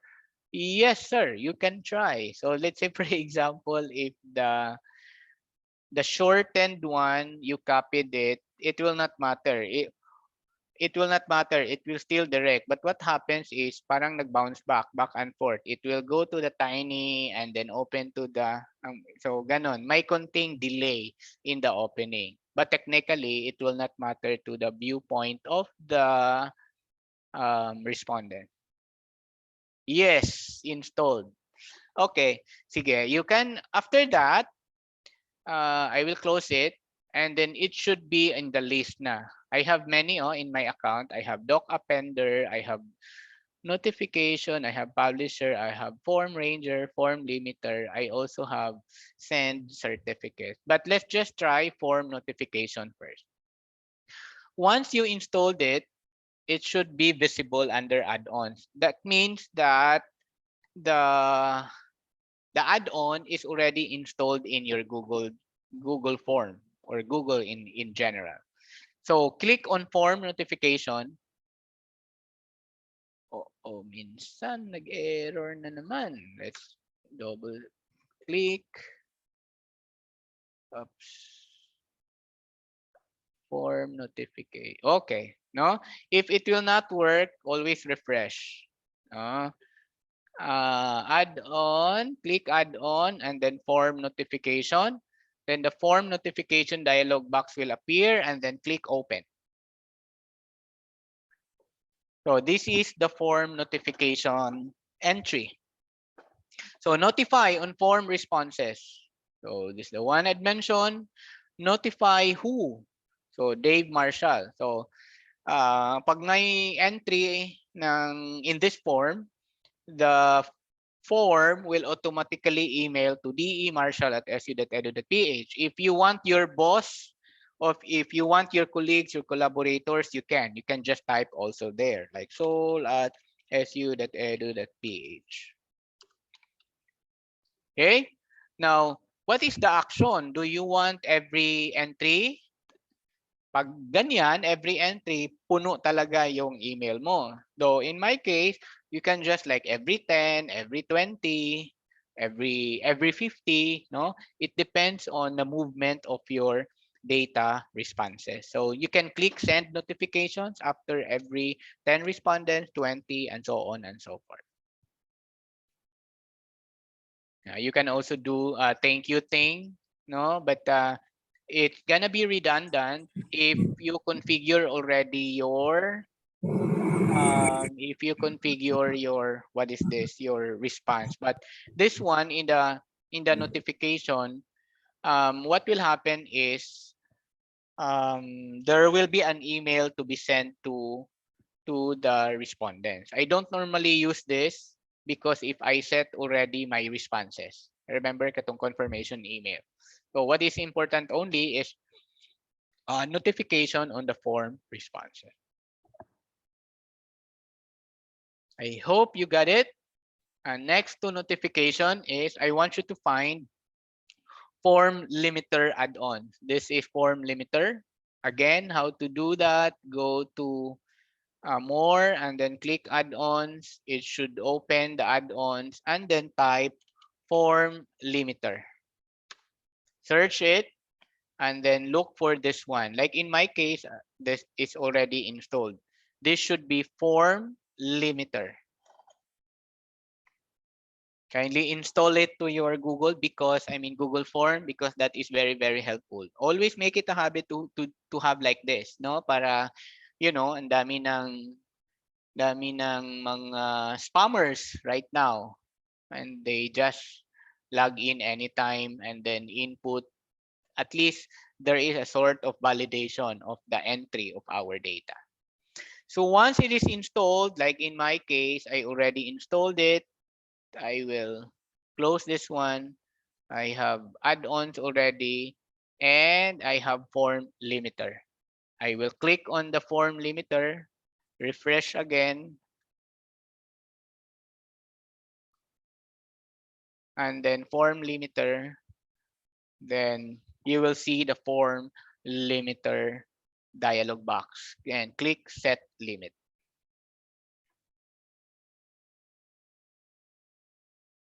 Okay, what is form limiter? So limit what? What are the type? I want only my survey to be open on a specific time. So date and time. So schedule, I want it to be open tomorrow until tomorrow open only until due date. It will be closed by June 1. Time 1 a.m. Set. Okay? So it will stop accepting form responses until 7/01/2021. So you are limiting it according to time. You can also do number of responses. Like because you are doing, let's say, quota sampling, automatic siyang mag-close after 100 responses. And then you can customize. No, you can customize. Thank you. Thank you for attempting to respond. This survey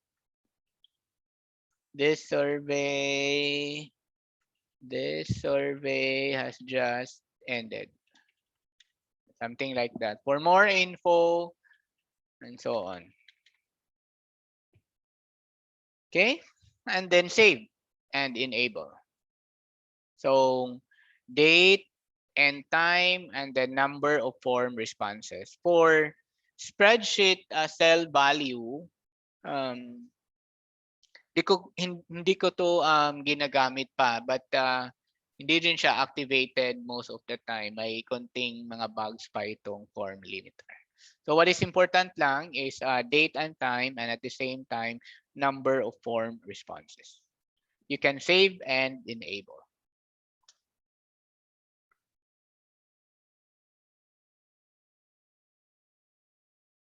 Okay, so that is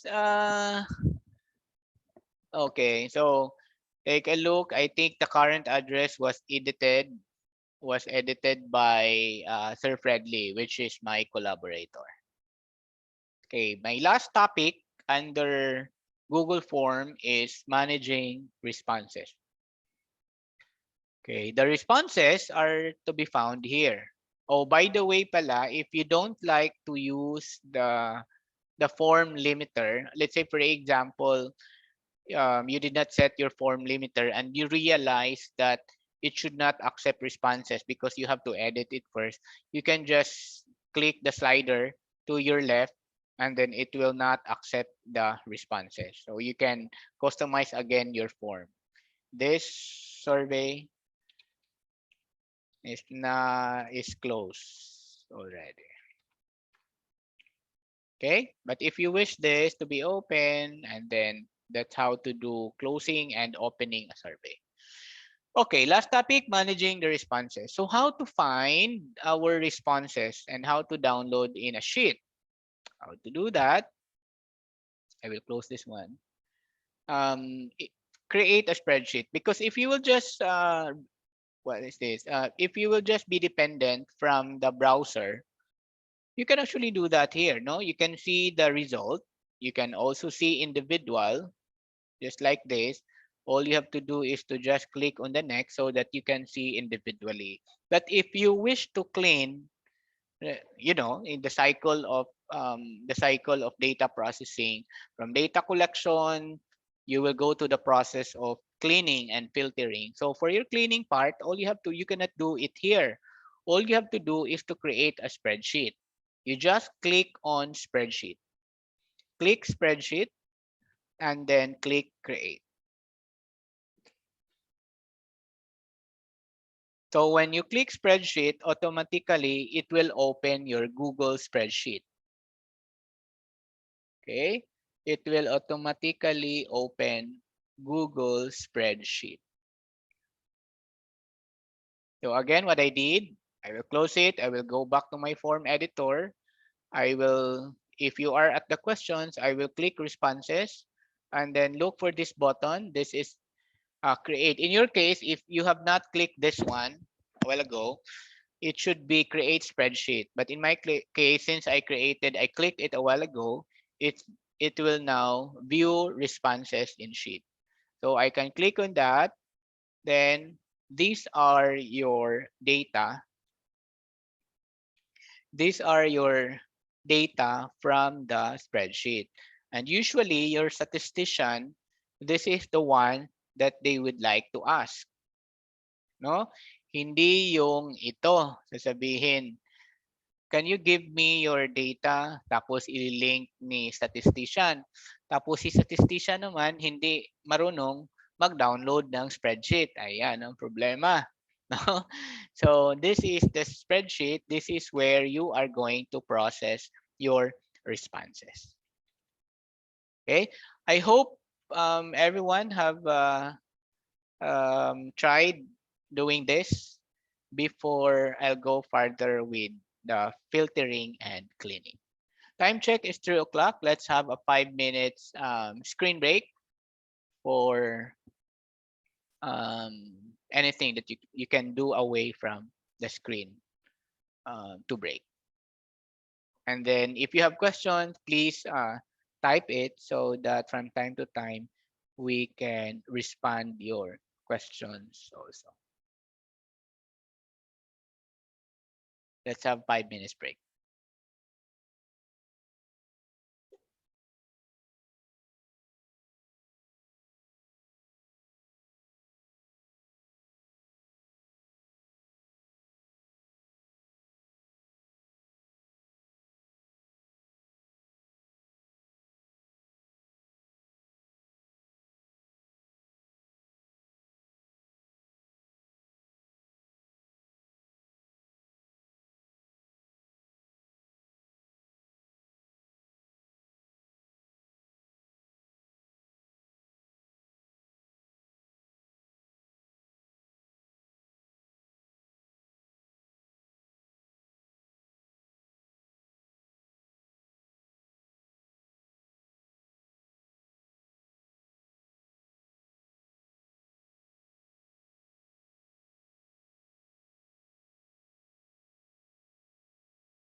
years old, rich with legacies and traditions.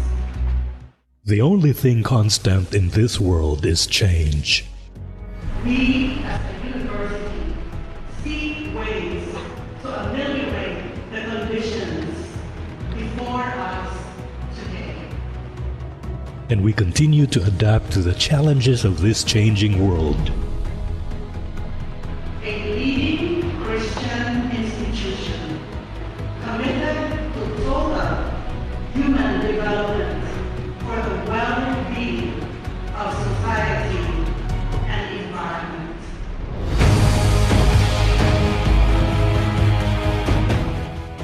And our education is to be used as a tool for the well-being of society and the only place, the earth, we all live in. Come to think of it, whole person education was with us ever since we began. It starts with values, Christian values, a seed which is planted in every Silimanian. Our commitment is on fire. Faith, instruction, research, extension. Whole person education in the university's teaching and non-teaching programs and services. Education for total human development should be sustained as an educational framework. In Silliman, we strive to offer quality education. And part of the quality education in Silliman is to offer our students a variety of venues for learning. These are what we call the 5 C's of Silliman education. The first C, of course, is the classroom, where students learn and engage professors and faculty who are among the best in the country. Whole person education as one that promotes multidisciplinarity, inclusiveness, self-direction, and social responsibility. Responsive to the needs of today. With liberal arts education, we as an institution provide an atmosphere of inclusion more than exclusion. People of all creeds, people coming from different countries, personal and political orientations, people with different work backgrounds and socio-economic levels can all be a part of a community of learning. The multiple sources of learning here at Silliman that we identify to be the classroom, our athletic grounds, our church, our cultural center, the community in general. All these allow for various perspectives and learning applications that help realize the educational aspirations of all who enter the gates of Silliman.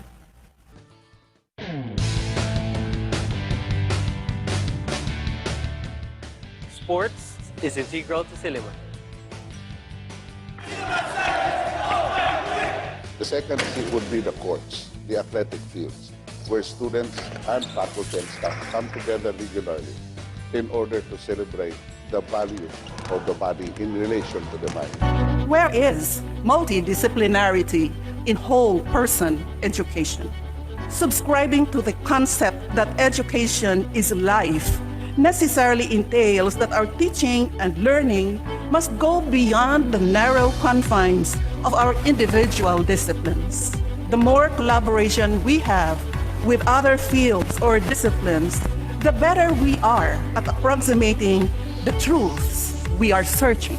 Promoting multidisciplinarity, linkages, and networks among faculty, staff, and students, as well as interactions between and among academic units and divisions, does not only build skills, but also establish fellowship, harmony among one another. The third venue for Silliman education would be the cultural centers. Many times in the year, the students are given a dose of cultural activities that will allow them to delve into the sensitivities of the human nature. as to whole person education and self-direction with social responsibility. Excellence in programs and services provided to students is not an end of itself. It is hoped that the education attained becomes an instrument for a higher purpose, like doing service to others. Silimanians throughout the years have always had the opportunity to learn directly from local communities around Negros Oriental and even throughout the country. We have community service, structured health teachings. Not only does it improve our skills, we're also given the chance to give back to the community, serve them, and try to empower them in order to build a better community.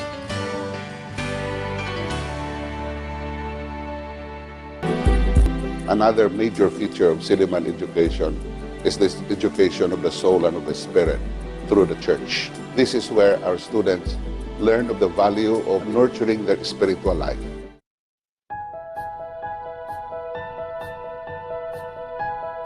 What we have right now is on the free computer education for the senior citizen, and it is a 3-year commitment of Silliman and to the community. Whole person education is not just our commitment, it is our way of life.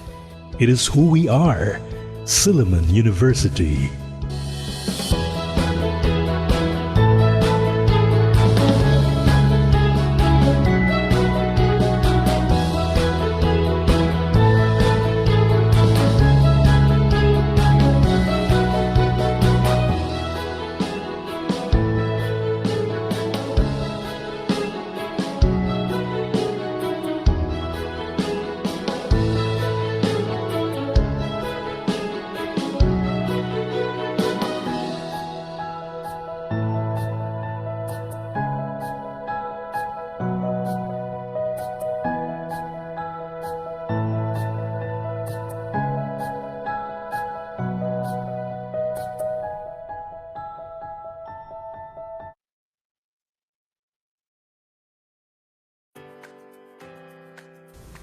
To our community of learners, stay safe, you all.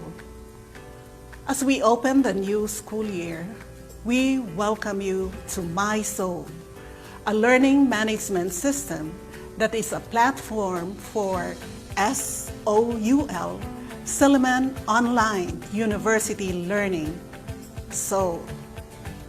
Our trustees, administrators, faculty, and staff are together in our drive to expand the learning frontiers using the tools of 21st century education, now fast-tracked by the COVID-19 pandemic. Silliman University is on full gear to online distance learning from face-to-face instruction and is also working on a blended learning environment. SOUL expands our learning frontiers, promoting student independence in learning to critical adoption of available information, concepts, and constructs available in the internet world.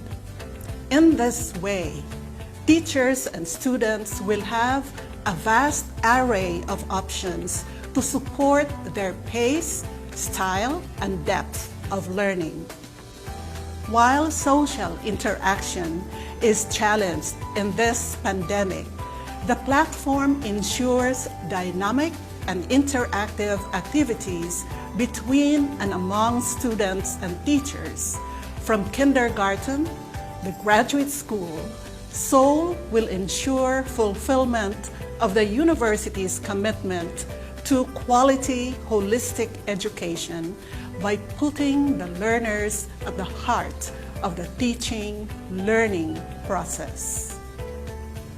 As well, SOUL incorporates other key student services like online guidance and counseling, virtual library system, ecumenical faith programs, cultural activities, and many more. Silliman University invites you to an exciting new world of education.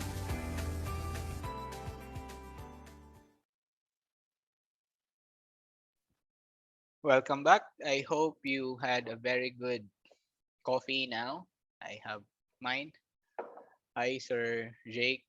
Good afternoon. I'll call you later, sir. Um, let's go to the final part of the Google form, which is on data cleaning and a little bit of processing. Sir Jules a while ago asked about what will happen if you publish your questionnaire and then there are questions already, and then all the while you miss one question, and what will happen? No? What will happen?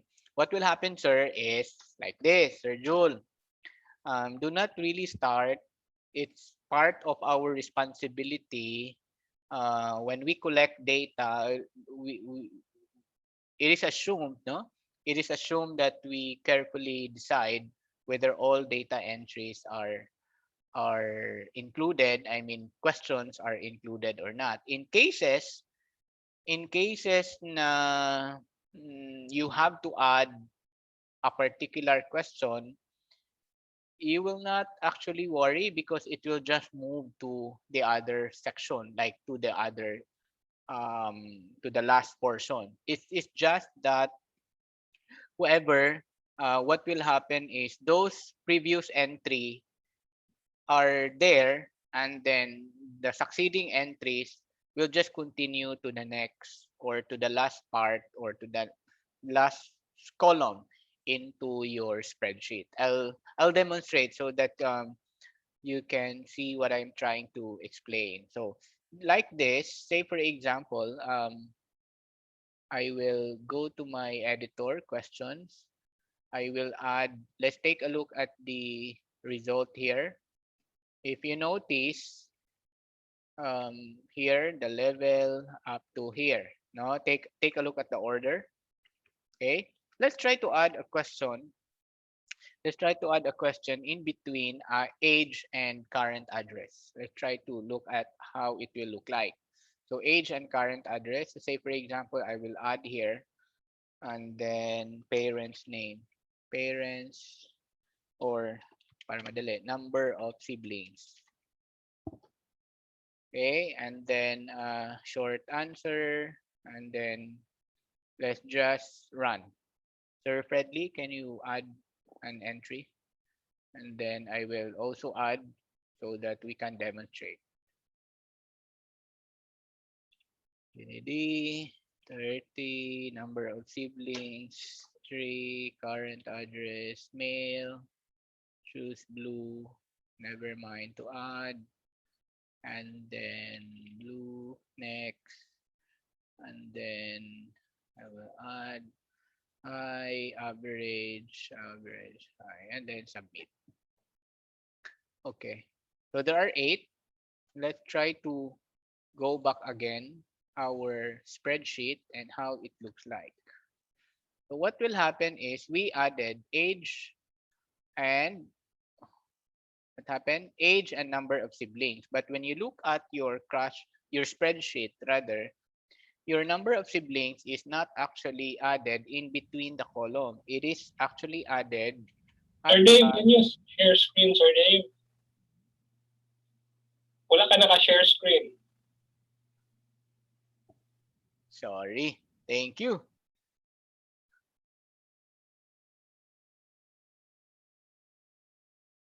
Oh, there you go. Thank you. Thank you. So I added a question in between age and current address. No, so number of siblings. I added number of siblings, age, and in between current address. If you will look at your spreadsheet now, the one that you inputted is not actually, or added, is not actually inserted in between age and current address. Instead, it is transposed to the last column. Okay, So napunta siya to the last column and still the data are organized. It's just that in terms of order, it will not follow as what is visible into your question form. Why? Because column placement of our data in spreadsheet is according to the date of addition, kung kailan mo na-add yung particular question. So it's actually in chronological order. So since we only added a number of siblings at this time, so it will be placed at the end of the last column. So ang mangyayari, your previous entry, it's gonna be blank. Kahit pa you require your column, I mean your entry here, let's say required, even if you require it, still vacant siya because obviously by the time that this respondent answered your survey form, there was no, the question is not yet available. Okay, so in other words, Sir Jules, still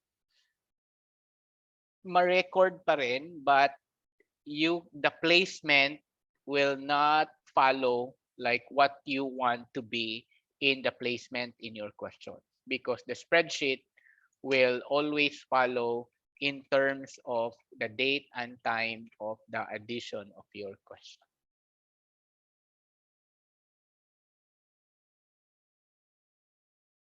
Okay? Sige. So from here, if you notice, because we are using Likert scale, it's difficult actually to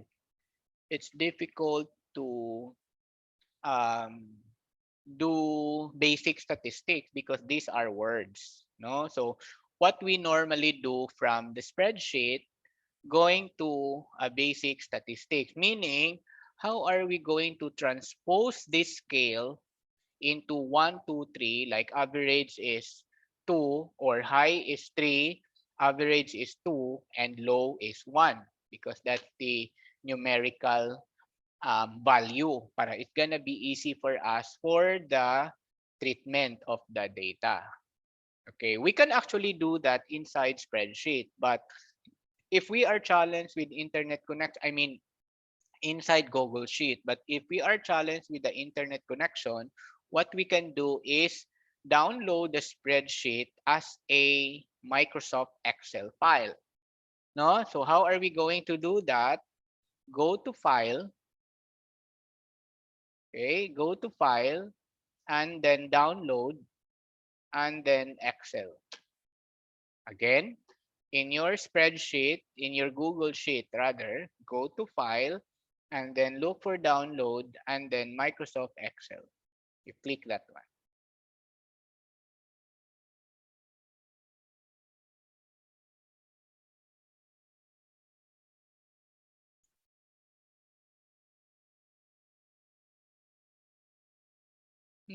Here. It's now downloaded. And then I will download now my crash course. So this is now the Excel sheet. It's not anymore on the cloud. No, so you will only do this if your survey has ended. Otherwise, you will keep on downloading your data, which normally naman when you clean your data, you will do that once you decided to end your survey. Okay? So once it is now downloaded, all you have to do is transpose all the letters there, all the value into a numerical value para it's gonna be easy for us. Like if we are going to look at what is the average of the responses here, you cannot compute basic statistics here. You cannot compute mean because that is in words. So all you have to do is to transpose this into a numerical value. No? So say for example, siguro for some na hindi pa alam yung automation, siguro you will say average is equals of let's say high, because this is your legend. High is equals to 3.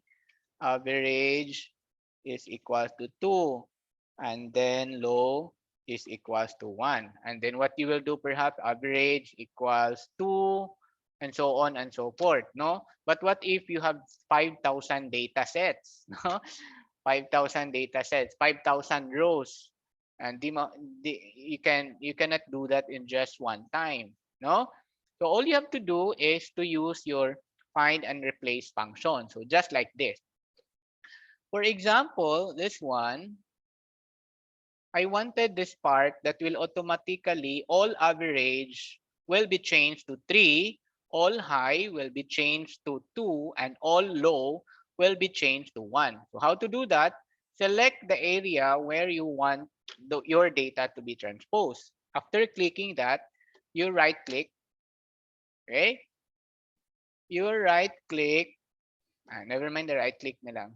You can go your control F, no? Control F.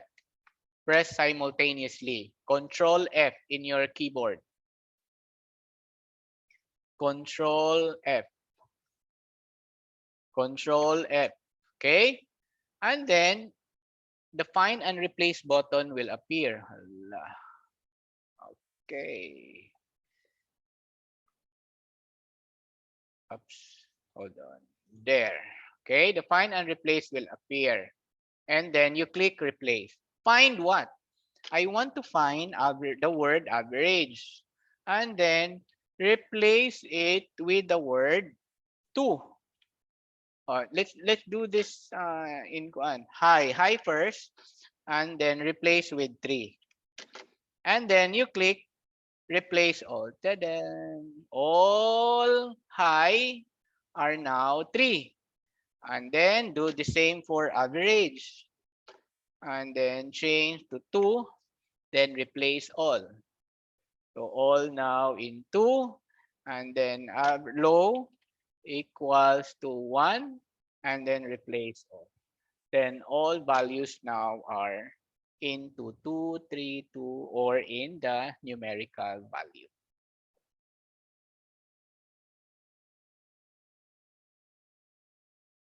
I hope you got it.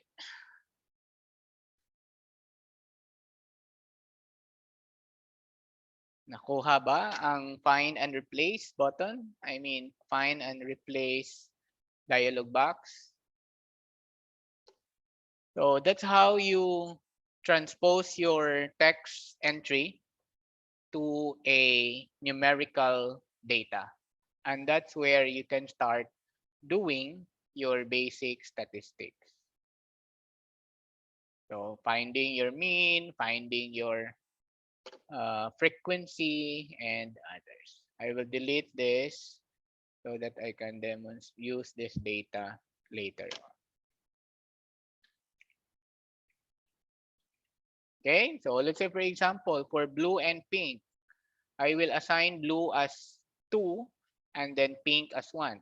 So select blue to pink, all the data entry. You can actually just click it here. No? Just click it there. Control F. Find what? Find blue. Replace it. Let's say the value is 2 and then replace all. And then pink. Then replace what? 2. Okay.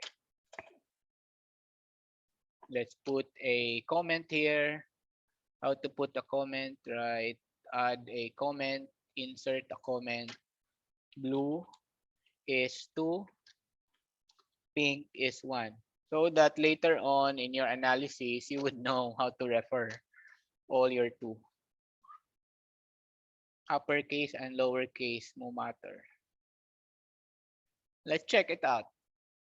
The question is the uppercase and lowercase matter? So let's try this. Male, female, Control F.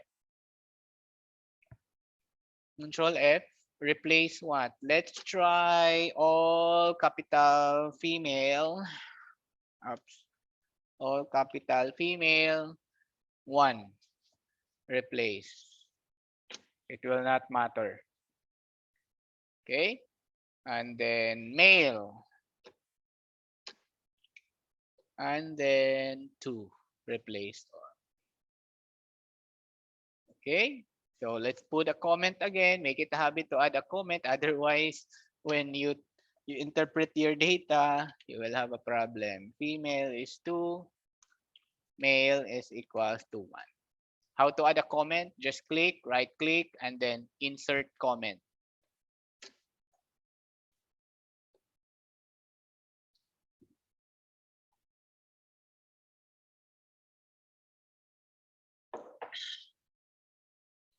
Okay? Okay na? So that's the basic part of cleaning.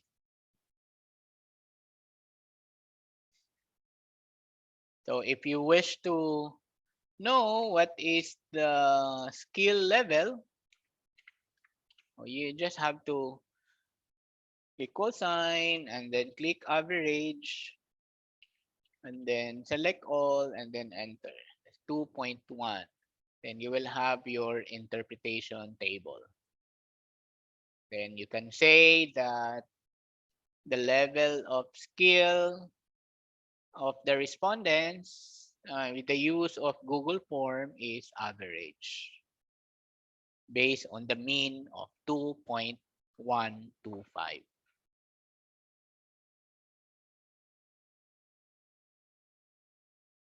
Question in transposing text to numeric?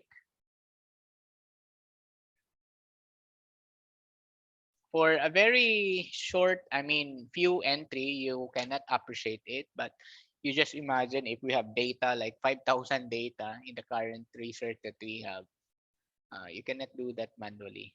But in just a power of find and replace, it's gonna be easy for you to transpose your data.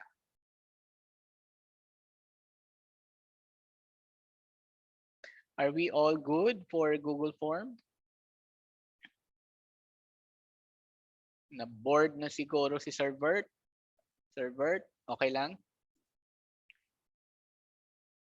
And Dr. Carmen, perhaps, who are users already of Google Form. Okay, sige. So if you have no questions on Google Form, let's proceed to the mobile app version, the Survey Sparrow. Okay. So I will close this one and open my file.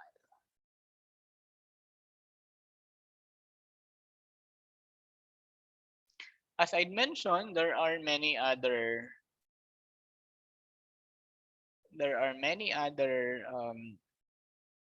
tools, data collection tool in particular, and such as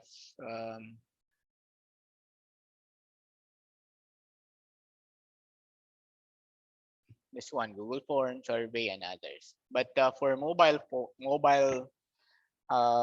application, there is a so-called Survey Sparrow. We have Survey mobile app for offline data collection. We use this also, but my paid version, there is a paid version for this if you want to customize well your survey questionnaire. And so with the offline survey app for Android, which is the offline survey platform. Technically, yung Google Form naman, you can use that as a mobile app.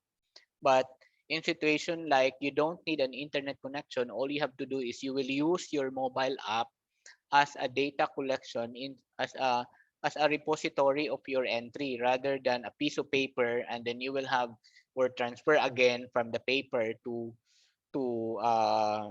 your spreadsheet, no? So that you won't do that anymore, let's remove the paper base, instead use the mobile app. My experience is we have many tablets, and then when we do the survey, we ask the participants give the tablets, and then they will be the one to answer the survey without internet connection because it's offline. Okay, so what we will do is to open surveysparrow.com. Again, it is also paid, but there is a free version into this. I will put this in the chat box.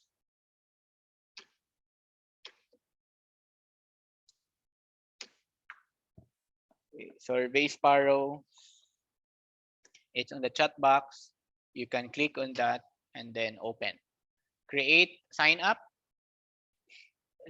for you to be able to do that.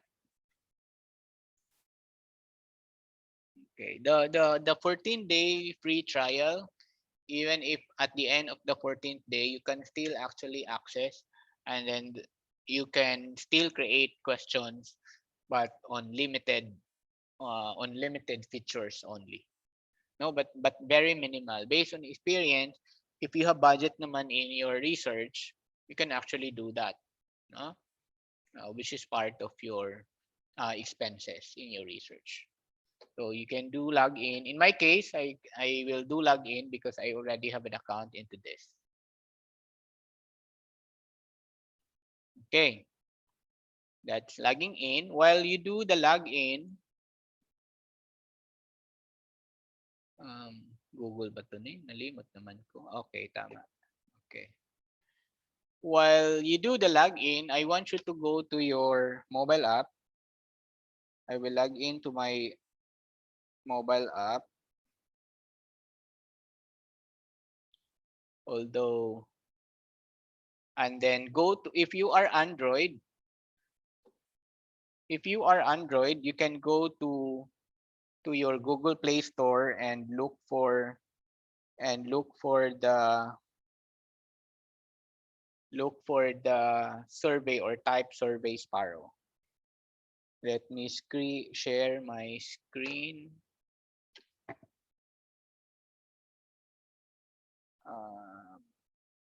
Screen. Start now.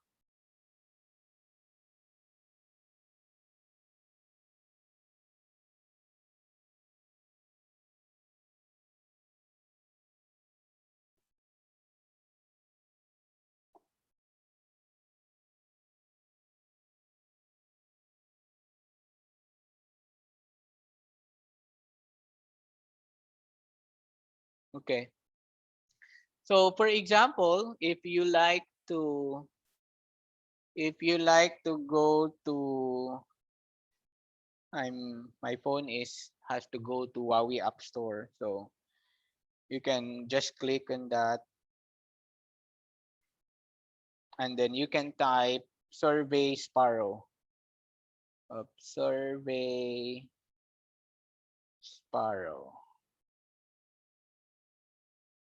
Then search, and then this is this color green.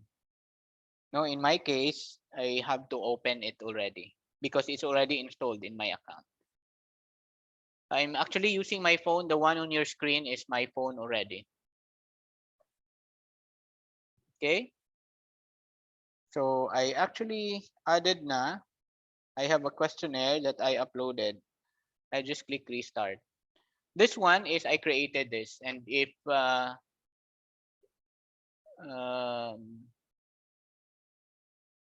you can answer even if without internet connection, as long as it's already loaded into your mobile app, your respondents can respond into that.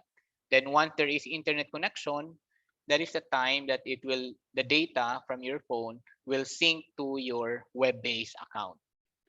Let me stop my screen and then show to you.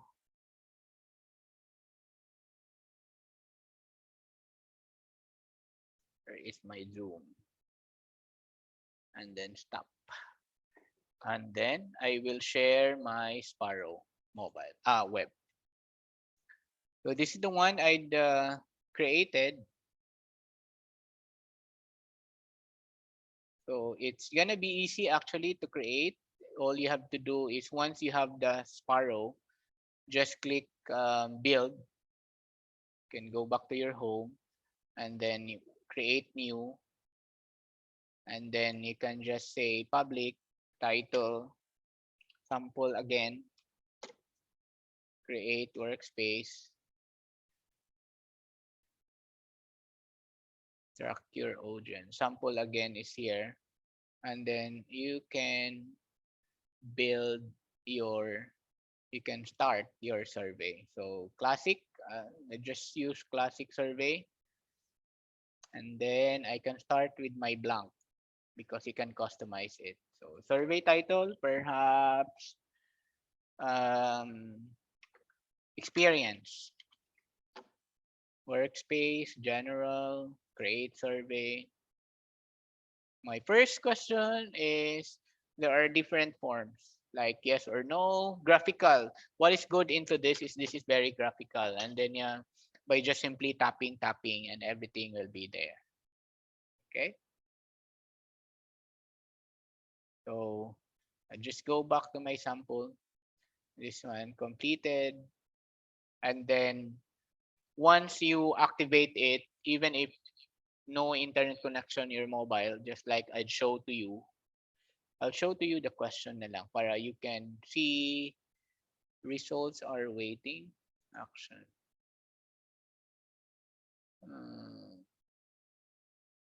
Survey more people. I have to show. Okay, do you like this? This is the one I created. Do you like this? And then rate your. I just created 2 questions. So when I open my phone and once it is activated, share screen, start now. And then when I open my survey Sparrow, so restart. So this is my first question. So all you have to do is to just click and then go to the next question, enter a number, next. Thank you for your time. Okay. So it's called Survey Sparrow. You can use that. Minimal lang yung charges. Hindi ganun ka mahal. We use this in some of our social science type of data collection. Instead of the paper-based, our aim is to remove the paper-based part so that our enumerators will not anymore, check from paper and then entry to our spreadsheet. So instead of entry to the spreadsheet, better to use your mobile app. You have to set first via the web so that it will be linked to the mobile application.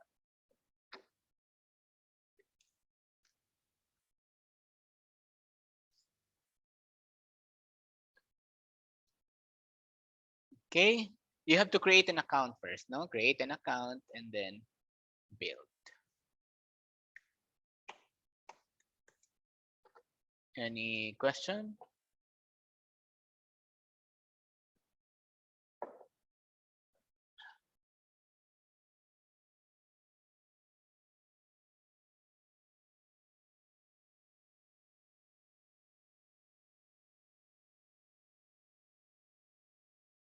And then there are many others like harvest your data and the offline data. Okay, to continue, let's apply. Let's use manipulating graphs and charts. Then followed by tools for quantitative analysis. Then tools for qualitative analysis. This is, of course, on top of our SPSS, on top of our NVivo. I will not discuss that because those are subscription-based. We have to purchase, and those are not free, and those are not cheap. No? SPSS, NVivo, dili siya free. May free pag pumunta tayo doon sa may area na crack area. Okay, so in terms of manipulating charts and graphs, we can do that by using our MS Excel. Diba? For sure, we are all familiar with MS Excel chart. So say for example, if I will open this one, this is what is the level of your skill, 2, 3, 1, and then 1, 2, 3, 1, 2, 3. You can actually perhaps make a pie chart to this. All you have to do is to just select your data, go to insert, and then always choose the recommended chart. Okay, you can always choose the recommended chart because the recommended chart will give you a best way on how to visualize your data. No? So it's up to you on how you can do that. Again, all you have to do is go to your Excel, go to insert, make sure to select which data you like. Most of the time, you have to reconfigure the placement of your data so that it will give you the correct placement. Just like this one, if you wanted to have a pie for this, all the data, the recommended, if you will choose that, it doesn't give you a value because the pie, every slice of the pie represents your respondents. No, but in my case, I don't want to do that because I wanted to see how many or what is the percentage who said average, how many percentage who said no, and so on and so forth. So again, it will still go to the process or procedure of processing and reconfiguring your data. No, so my intention is just to let you know where to click and how to do that in terms of the technology, but in terms of the processing, it's really up to the kind of interpretation or visualization you like to do from your data. Like for example, I for this one, like if I wanted to know how many, what is the distribution of those who responded in relation to MS Word, all you have to do is not to just simply look like this, but perhaps transpose this data. No, you are going to count how many who said yes, how many who said average, moderate, and others, which will lead me to the pivoting, the basic of pivot. No, so that we can appreciate, I will be using a large data. This is anonymized already. This is an actual result, actual survey data. Okay, but this is not being processed. I think. Okay, here, this is the cleaned one. Okay, so let's just work on here so that you can appreciate what I am telling, what I am sharing. So say for example, we are looking at their level of familiarity or their attitude toward the following concept. So item 1, item 2, 3, 4, 5, 1, 2, 3, 4, and then their level of familiarity, competency in terms of the operation. So item 1, 2, 3, 4, and so on and so forth. Assume that that is already being done. So for example, I wanted to look at how many who said how many who are very good. Let's say this is 1, 2, 3. Let me check the responses here. Okay, so this is actually the first one.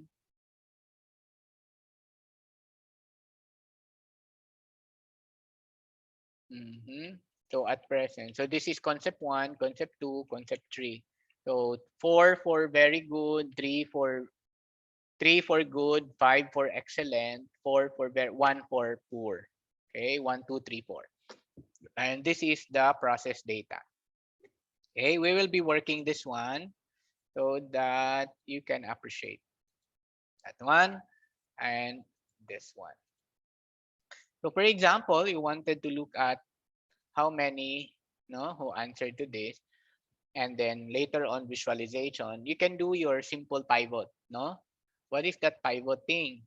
In pivoting is, again, this is a simple tool for analytics. That is where you can categorize all your data according to your entry and according to your conditions. Like I wanted to look at what is the skill level of all male and female, or of all female only. That's basically pivot. You are going to pivot your data. So normally, file, where to find the pivot function in Excel, you can go to insert, go to insert and then click recommended pivot tables. Again, home, and then insert, and then recommended, look for recommended pivot tables. And then just click OK. Okay, so if you can see, every time, I hope you followed it, every time you click here, because what I selected, these are the different fields of my survey questionnaire, and you can actually choose change this. So say for example, I wanted to look at instead of, I think this is age and religion, but I wanted to look at tools, their familiarity, those who are familiar with Google Form in terms of, let's say, sex. Okay, I will uncheck that, uncheck, and uncheck. So sex is my filter. Okay, you can do that. And then I would like to look at Google Form. You can put that in the form here. And then you can also put it here. Google Form. No, this is not the one I want to look at. You can put there. Okay. So I drag sex under row. So here.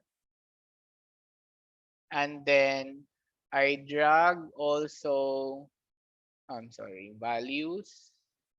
1 to the value. Okay. Sum. Instead of the sum of tools, I would just say change the value settings to average and then okay. And therefore, your 1 is male and then 2 is female. The average is 2.49. I know it's a little bit complicated, but what I'm trying to illustrate is the use of simple pivot. All you have to do is to drag the value. Again, where to find pivot, assuming this is your data. This is your data after being processed. Siguro yung iba sasabihin na, meron naman akong statistician, bahala na sila.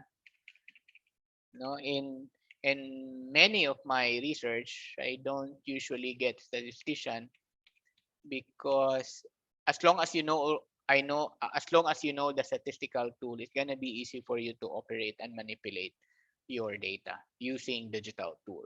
So say for example, again, where to find pivot, go to insert and then recommended pivot tables. And then just automatically click OK. And then you can just change drag. Ang importante actually is values and the row. So for example, I wanted to change instead of age, I want the civil status, removed region there. And then I wanted to look at in terms of the distribution of their familiarity with a Weebly tool. Okay, so because this is in count, I mean sum, which is not relevant, we are not getting the total value of 54321, but rather the average, and that is relative to the mean level of their familiarity, and that is count and then click OK. And that is your mean level of the skill. So for MARED, they are 1.9. For I think 2 is 1 is single, 2 is MARED, depending on how you categorize your data. Okay, Soul Office is actually offering another intensive training for pivoting because it's totally a different skill. No, and there's so many things to look at in terms of the pivot data. The first thing is understanding first our data sets, no, before we can do the pivot process or procedure. Why I have to include pivoting, because when we do visualization as part of graphics and chart, it's gonna be easy instead of restructuring them. So just like this, from your pivot data, all you have to do is click on the pivot chart and then let's say pi, and that's gonna be your pi data or pi visualization.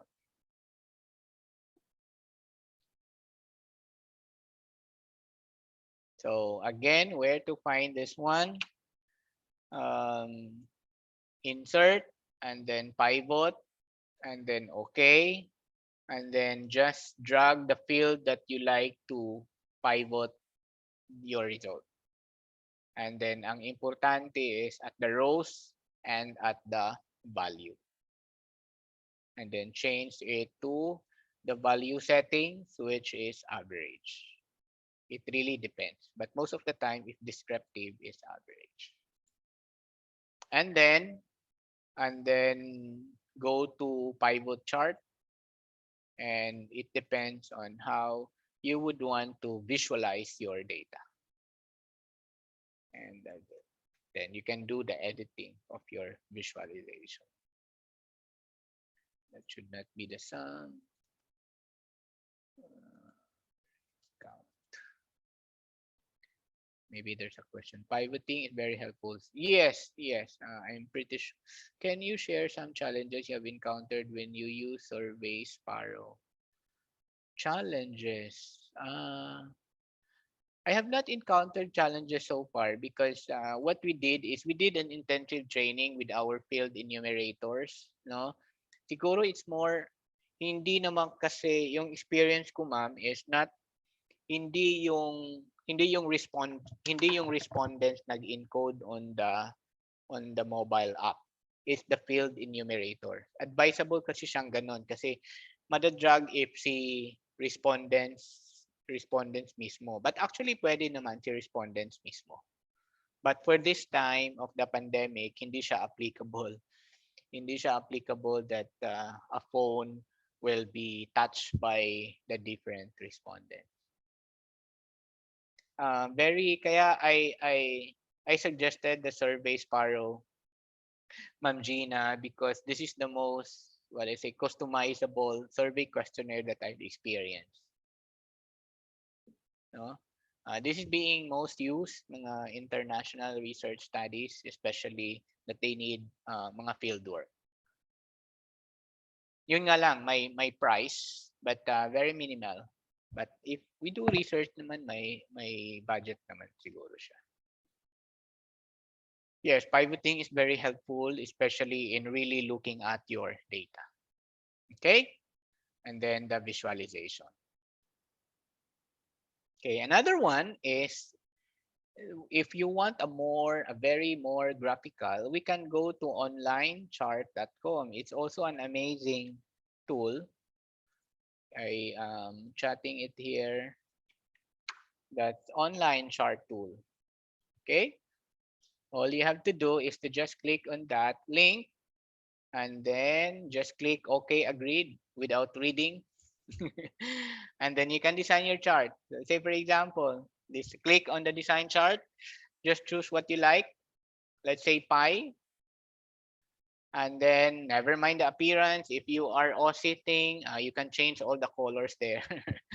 And then you just click next. And then graph title. Or let's say age distribution.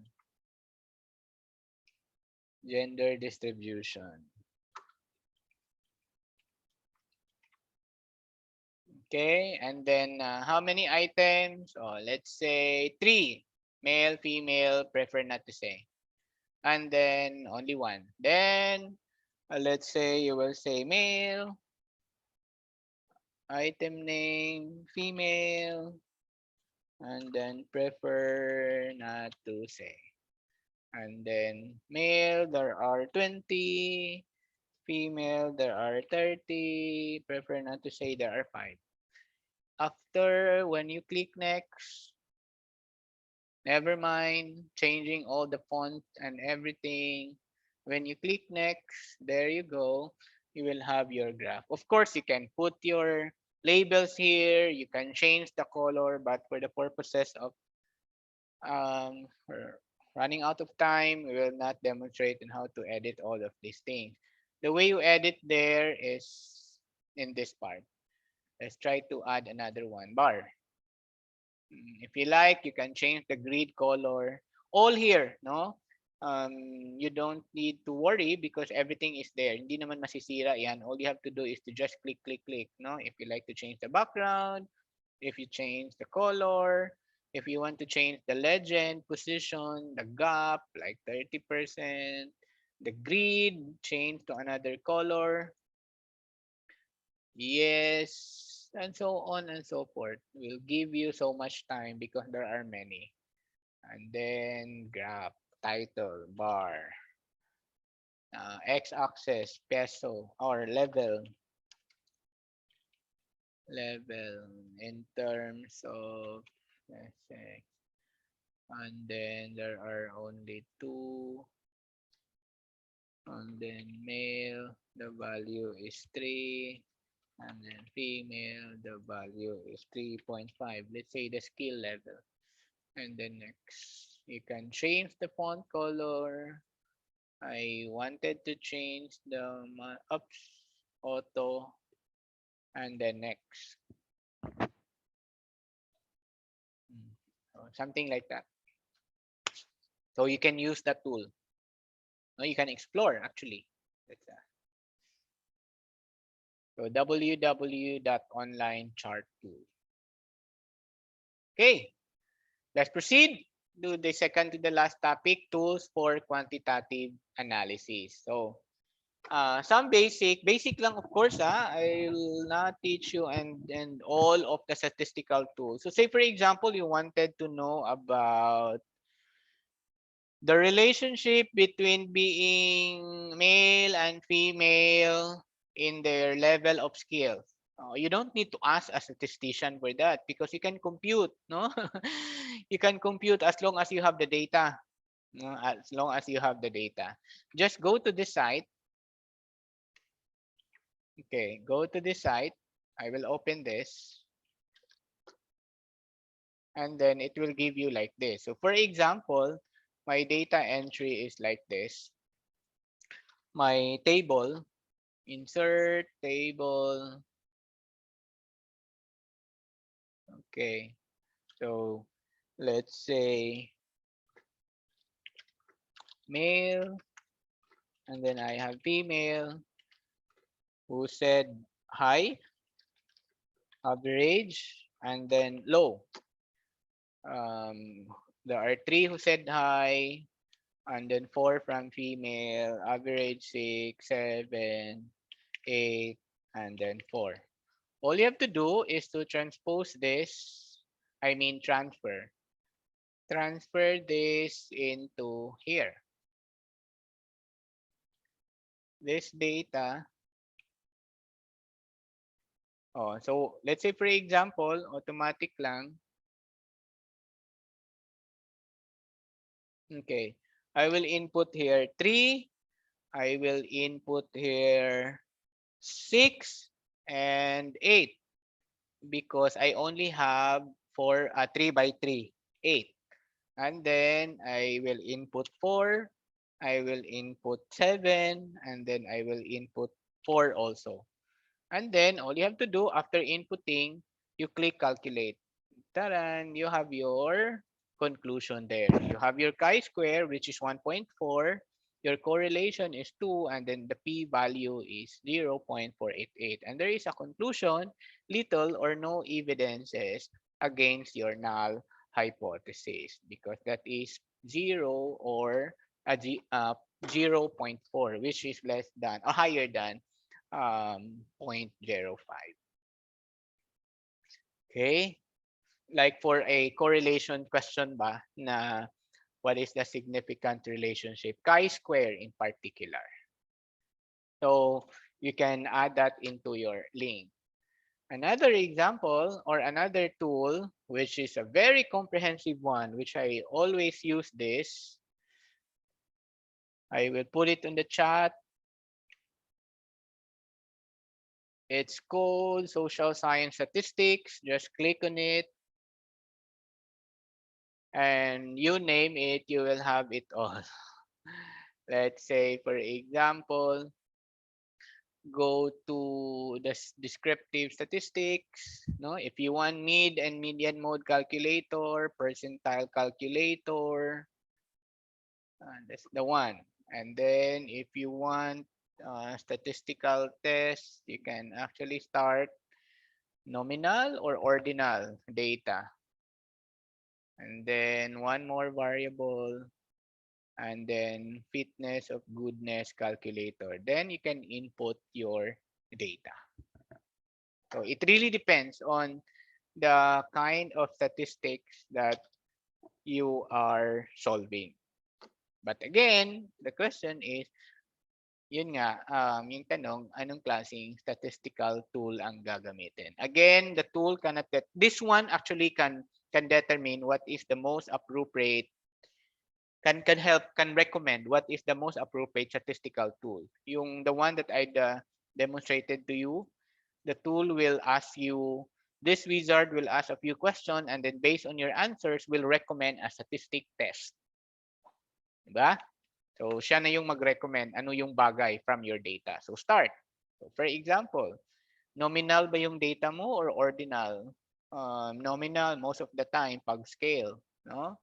So, next. So, then, how many nominal variables? One nominal variable or more than nominal variable? More than one.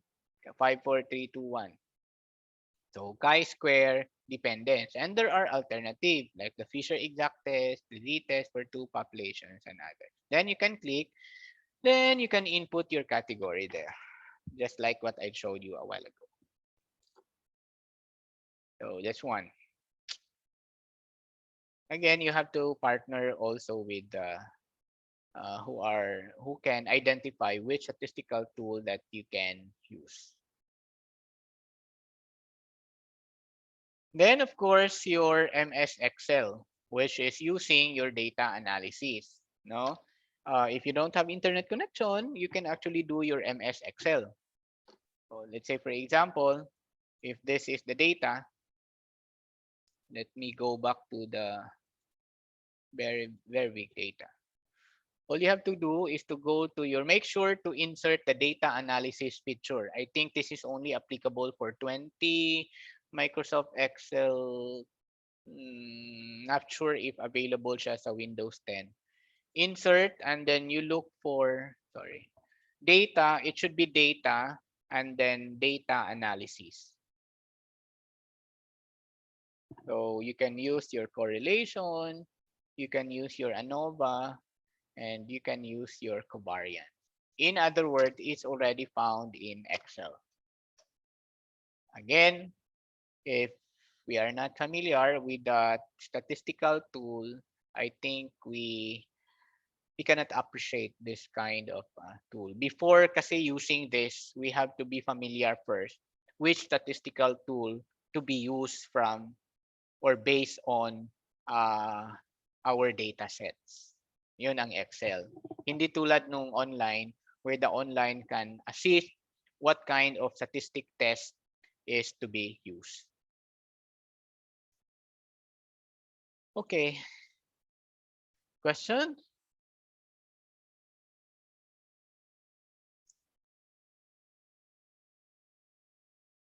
And then the last for this afternoon is a tool for qualitative analysis. Okay. The first one are text analyzers. Okay. The first that I will be sharing to you is the so-called text analyzer utility tool. It's a free software which allows you to find the most frequent phrases and frequencies of words. Non-English language texts are also supported. Let's say, for example, if you have German text there, the system can also automate. It also counts number of words, characters, sentences, and syllables, and also it calculates the lexical density. Maybe our linguist can assist me explaining what are those details, specific details of the parts of the text. No? Okay, so let me download first an example of data. Let me open my file.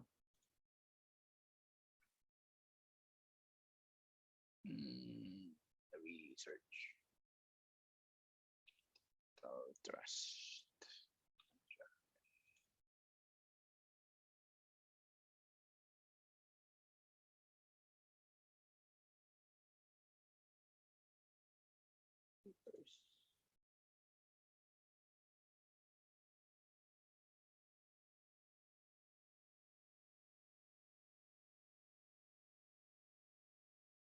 Okay, so I'm sharing my screen again. Could you also share the links, sir, including the chi-square, the calculator you show? Okay. I think I forgot to share that link. Sorry. I think it's all in the screen. This one.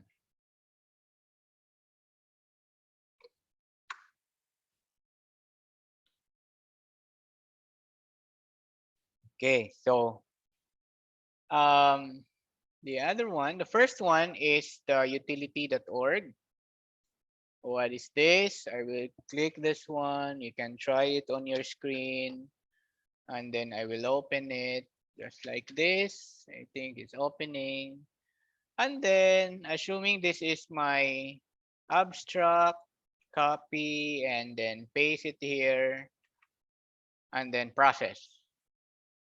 When you process, you will see here, this is the result. Number of characters, 1254, number of characters without spaces, number of words, some top phrases, and so on and so forth. So normally, for research like this, there is really processing pa. Hindi siya yung automatic pag similar content yun na at siya yung gagawa ng interpretation. Hindi. Wala pang technology na ganon, gagawa ng interpretation, not unless you will make a research out of your data. But if you will say like a template and then automatically will create, no, because it really depends on the database, no? Kung baga corpus of the database of text in a particular text problem. Okay, so this is an example. You can do that if you wanted to know how many characters, how many syllables, how many sentences, what are the top phrases. This is a good start, especially like if you wanted to find the keywords or the category of the themes based on the open-ended questions. So you can use that, which among those words, no? But again, it is like only based on the text. It will not read on the content. This is only a text analyzer.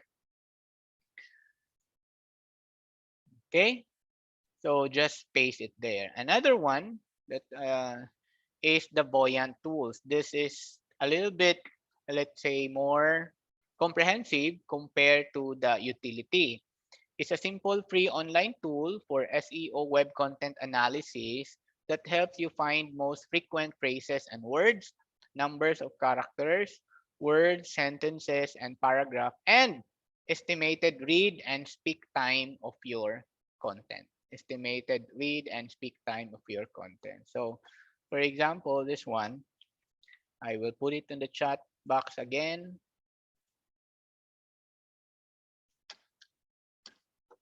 Open it here.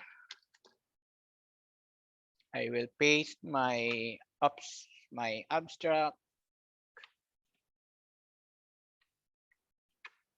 This is the draft. And then analyze passage. So there is a visualization. It's called word cloud. And these are the words, the frequency of the word, and the percentage. Like the word data appeared 6 times, the word privacy appeared 5 times, and this is the percentage. No? And then estimated speaking time. If I am going to speak that, the estimated is 1 minute. Diba? I normally do this, count this, especially if the mga conference, if I have a script, and then sa online kasi stricto na yung flow, no? You are only given like 2 minutes recording. So when I prepare my opening remarks, welcome remarks, message, and everything, I normally write it and then run it here. 3 minutes. So enough pa with the allotted time given to me. Kasi meron ng makapag-estimate ng speaking time for that particular passage. Then there is a data visualization that you can do. No? How many spaces, how many paragraphs, 12 sentences, how many punctuations. This is a good start actually, especially if you do open-ended questions, no? And then try to do some content analysis. Again, hindi ito yung tipong when you run automatic lalabas yung what is the theme, ganon. It's just simply count. That is why it's called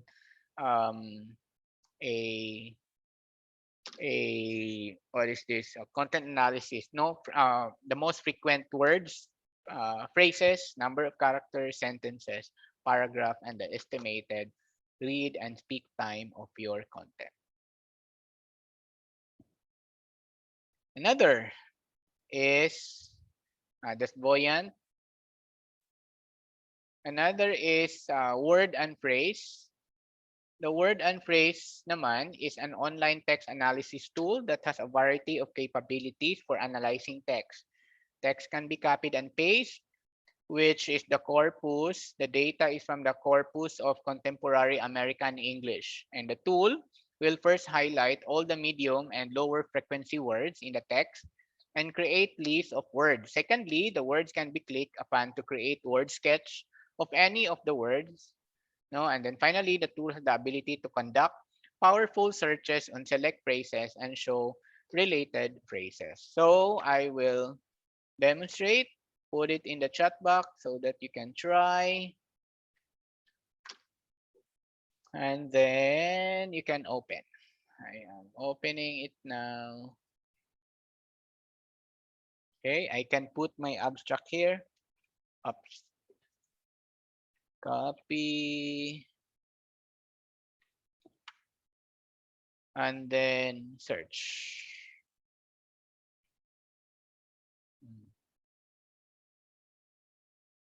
So data protection, C list, frequency words, 194, 62%, 22. You can click. Okay, and then you will see all those, let's say for example, protection. That is the definition. And then similar words to that is guard, safety, security, and so on and so forth. So again, if you wanted to do some text mining or text analysis, it's a good start actually, although may mga tool talaga to handle that. But for the level of mga social scientists and mga quantitative type of study, this is a good start. No, if we don't have access to InVivo or some other mga qualitative type of tool that can analyze. But ako in my case, we have some open-ended questions in our survey questionnaire. That is the time that we do or utilize existing mga word analytics tool, no, or text analytics tool online. That no more programming at all. No? We can, I mean, para efficient, and then you don't need some programming ability for you to be able to come up like this. Okay. And then if you wish to look at some of the lists of text analyzer, I'll just give this to you. There are many lists that many of the social scientists can work. That is a list of free and available text analyzer. Okay, the next one is sentiment analyzer. This is to find what is the sentiment based on the text. So some of the example is this one. I will put it in the chat box. Okay. So sentiment analyzer. So for example, you are collecting like what is their sentiment about the implementation of MECQ in Dumaguete, no? And then you can actually harvest all the data from the social network, and then you can put all the text here. So for example, this is the comments. You just place it there and then classify. And then the system will tell you, oh, it's a positive result. So sentiment over time, and then sentiment per topic. So the result is 97.7 positive, meaning the passage, the text that you process, that is in positive. Yung mga simple, yung simple, let's say, comments and feedbacks of a certain issue, that can be done here. Let's say, what they feel about the implementation of MECQ. As long as you have the entry, you have the data, you can actually do some article about it using the sentiment. What is really the general sentiment of the people? There are only three here: positive, negative, and neutral result. I mean, negative, they have a negative feelings and emotion towards that. Neutral, and so on and so forth. So I drop down there. Another one is another tool. I put it in the chat box first. Oops. Back to our site.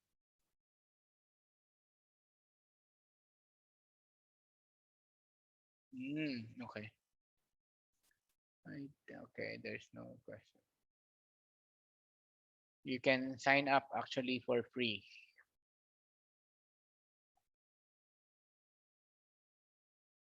I'll not sign up. But it's basically similar, but it's a more comprehensive one, just like this. They have some categories like what is the intent. Instead of getting the sentiment, there is an interpretation of every sentence, no? Just like what I'd show on the text analyzer. It's actually a combination of text analyzer and at the same time a sentiment analyzer. My free actually ito, yung pricing part is if you want a more sophisticated analytics with all the API that you can integrate into your system or into your web. But if manual entry lang, you can use this. Okay, another is this one.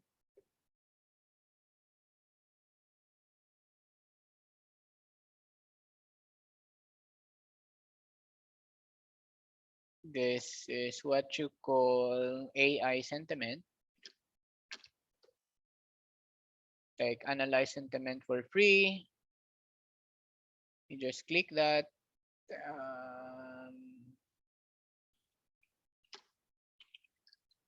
You have to create an account. How many accounts you have na?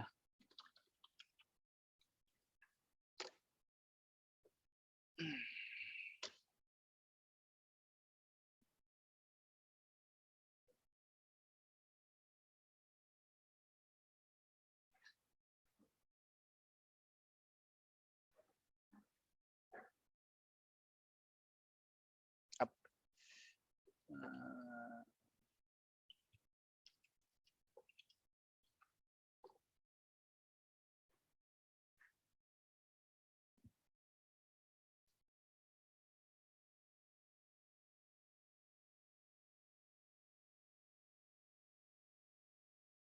Okay, so just like this. And then you can create, say for example, new project here. I wanted to look at about those sentiment. It's really more on the branding, especially if you are into the business side, more on the enter the brand, the competitor, or the hashtag to monitor. If you are familiar with hashtag, like the number sign, you can actually do some sentiment of all those things. Okay, 4:30. Aside from sentiment analyzer, we also have the so-called text mining tool. Ito naman, kailangan ito ng mga IT. Text mining kasi there is not necessarily IT, but it's a specialized, unlike with the online free thing, mga sentiment analyzer, where all you have to do is to just copy and paste and then the result will appear. Mga text mining tools kasi is you still have to categorize your data, input your data, process, click and drag, and others. Kasi kailangan part siya sa proseso. No? So something like this, it needs someone who were trained on to do text mining. Text mining is another field in data analytics. I think this is the specialization of Dr. Palawag to do some text mining analysis. So just like this. I just introduced this. It's a little bit complicated. Hindi siya advisable actually for very low, or not really very low, but not familiar in terms of mga programming.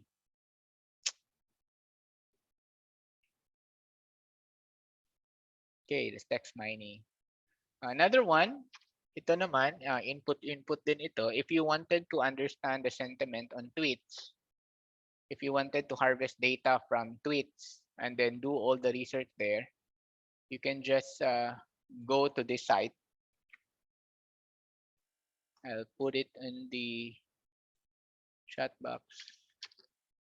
And then you can open that.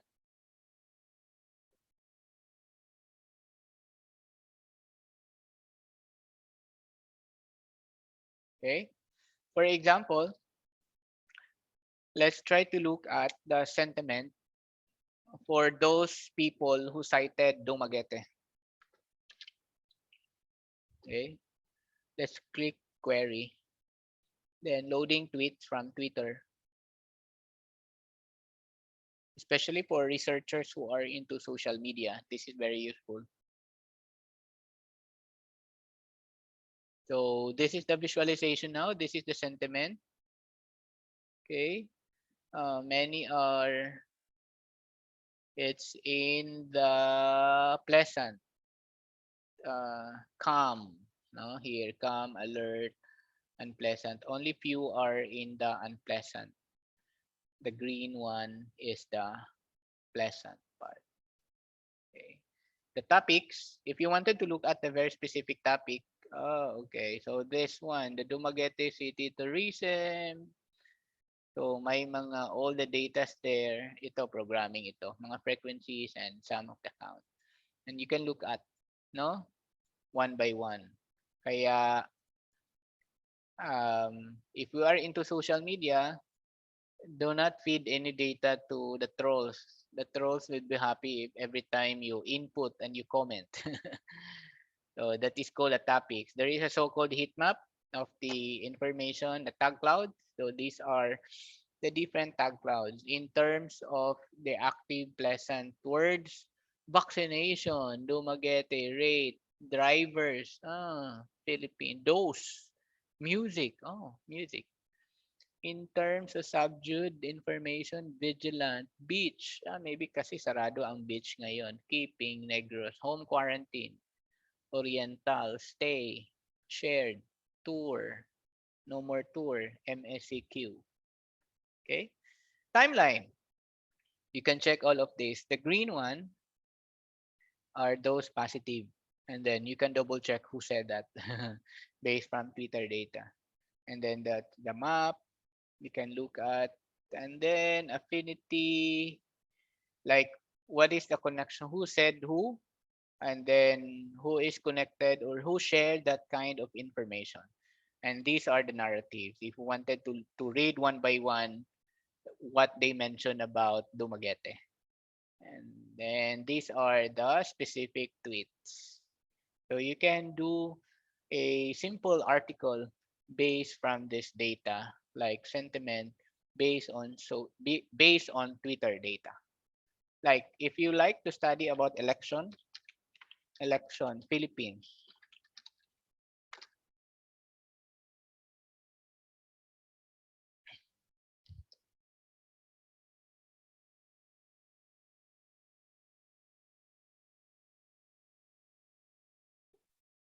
Sentiment. Let's look at the tag cloud.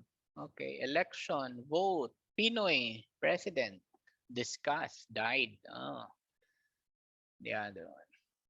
So ganon, no? This is a simple Twitter data analyzer.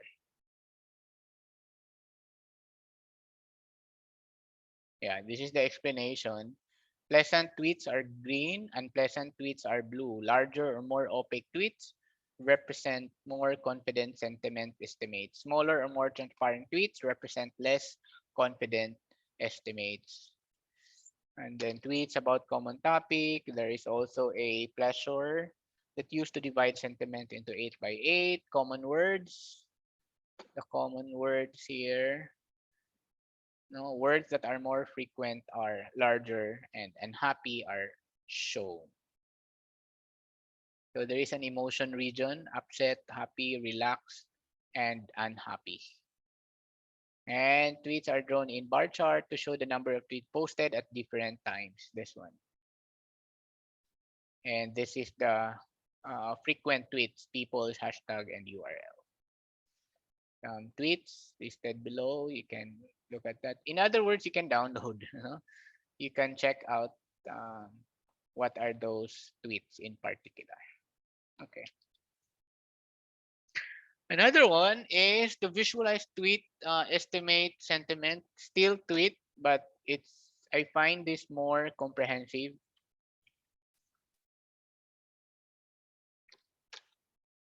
I will drop it in the chat box. That one. And then open it. Okay. So for example, I'm looking for the sentiment about Steel Dumaguete. The one that I show you is a sentiment, but a more detailed one. This one is a generalized one. So Dumaguete search. So 43% positive sentiment to Dumaguete as of this time for a 100 tweets loaded. And then negative 10% and the neutral 47%. Okay. So again, all the data here are dependent. The algorithm here is if you will actually read, and then you can actually read all the entries that you wish to find. Sometimes baka isa ka rin sa active, andito yung input mo to the database. Okay. All the like Y100, this is part of their algorithm, the way they program this, and then they have a very detailed explanation naman on how the algorithm works. In programming naman kasi it depends on your model, it depends on your algorithm, meaning formula for you to be able to come up with the sentiment. Based on standards. They follow naman, most of the programmers follow certain standards in doing some analytics data.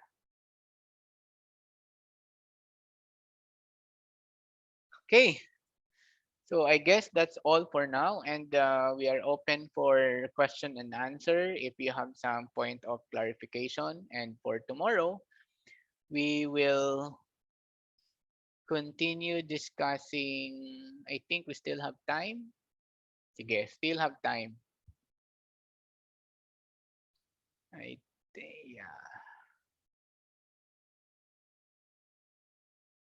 We still have time. Anyway, ano naman to? Link naman ito. So tools for proofreading and checking. Proofread and check manuscript using open and free software. The first one is grammar check, followed by calculating reliability, then followed by plagiarism test. Yes, I will be sharing my slide, of course, para you can get all the links there. And grammar check. I'll start with grammar check. The first one, which is very, very helpful, especially in my undergrad and even to our team, especially mga first draft. You can use that one, and it's a very amazing tool for grammar checking as a starter, no? So for example, itong pinaka first draft namin. Setup. Check. Just delete bibliography. Yes, I forgot to delete. Yeah, they automatically deleted the bibliography. And then click. Please delete your references. I will click this one. The differences. I have in-text citation. Anyway, click. Okay, done. So there is parang may report card. Paragraph rating. Oh, it's a sad face. Sentence rating. Happy face. Vocabulary rating. Neutral. Academic style rating. Sad face. Sad face. Sad face. Overall score 5/12. This look like it still needs a lot of work. So basic information, paragraph rating, and so on, and my academic rate, formal expression, and then there are tutorial in between that you can use also, just like this paragraph 9. So cyber maybe is not the appropriate word, and even the paraphrasing, and I mean even the symbols, no punctuations, they can also monitor that. All the highlighted there are some tutorial that they can suggest what should be done in order to improve your document. Diba? We use this, and it's a good start. No, it's a good start kasi many of the journal submission papers now, they usually have their own grammar checker, plagiarism checker, and everything. So it's a good start for you to be able to do away with all the grammatical thing, of course, and layouting. That's one. Another that you can install is gingersoftware.com. Mine, because at Silliman we have a tool, it's fine. You can actually do this. You can put this into your Chrome. You can also do that into your Office. Every time you will open your Microsoft Word, you will have your Ginger software. So I will install this in my Microsoft Office. And then first 50 lang siya every day, but makapag-suggest siya on the first 50 errors every day. Like while you are writing. Setup. I am installing now. And then install in my Microsoft Word. I will put the link in for everyone. So I think Ginger now, not yet. What is good into this is every time you will open your Microsoft Word, automatic undo na siya. So this is my Ginger writer. So for example, this is my text. Let me check if I have to restart para makita sa Microsoft Word. But this is my Ginger. Chat, my abstract, for example, my abstract is here. And then my Ginger. And then check text. Correction limit, this is the one I'd mentioned if this is outside. So all you have to do is to get inside. Once installed, it's actually installed na in my Microsoft Word, but I have to restart it para Ginger will appear automatically in your Microsoft Word. So you can install that as part of your tool for grammar check. Now in the grammar, another one is on the online utility tool. Dami talaga ito, no? Chat, utility, grammar checking, go to basic language readability test, then insert. Okay, many journal also will read readability value of your paper, how readable your paper. I'm not sure if you are familiar with readability, but it will give you value. So like, for example, in this one, the abstract, the Gunning Pag index of my abstract is 15.55, and then my Coleman index is 13.8, grade level 12, ARI, and the SMAG. All of these are readability value. And then many journals online, they have their own readability. I mean, they just choose any of these readability formula. Kasi iba-iba naman eh. Hindi naman lahat ng ganun. Like I experienced, the result is like this. Your paper per Coleman index, this is the value. Whoever your SMAG is, this is the value. Our journal will accept Coleman index level within this range. So meaning they just use the Coleman index instead of the SMAG or instead of the ARI. Para familiar tayo what is readability, this is how to check readability. So Coleman index, readability test, understandability of the text. So this is actually the standard, no? Similar naman tayo sa US. So if your value, the lower the value, the better, because it means that your text or your paper is readable by a certain grade level. So if your paper is more than 18 or more than 17, so it needs like a postgraduate level thinking before your paper can be understood. That is what is meant by readability. Okay? So yung target talaga is the lower the better. Para it means that even let's say if your score is 7, it means that a grade 7 student or pupil can understand what you have written. That is what is meant by readability criteria. Another criterion is the so-called this one, no? Kanya-kanya sila, depende on the founder of that kind readability test. I think our English colleague here, professors, can help me explain what are all of these.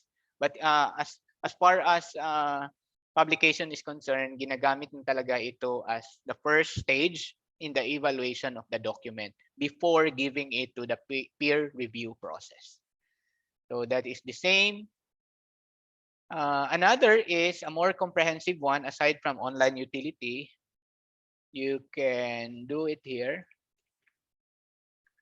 Is the readability formula. We can open it here.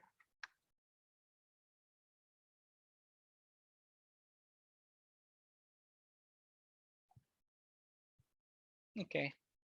So input the text. So for example, this one. And then paste. Are you human? I am human. Check test readability. So lahat, yan, this is the one. So the flesh, so your score text is difficult to read. So I have to edit this. Gunning Pag scored your text difficult to read. 12th grade. So 11.8, 12th grade. 14, college level. The SMAG, 12th grade. So very difficult. I have to find way na lower siya. At least mga 17 yung threshold college level. Okay? So that's readability formula. Bakit kailangan yan? Because that is now the game plan in any publishing, especially if you are planning, if we are planning to submit it in a journal, especially pag online, especially if journal management system, may mga naka-embed ng mga readability tester, readability value. No, I just had an experience with Frontier. It's a very sophisticated online submission thing.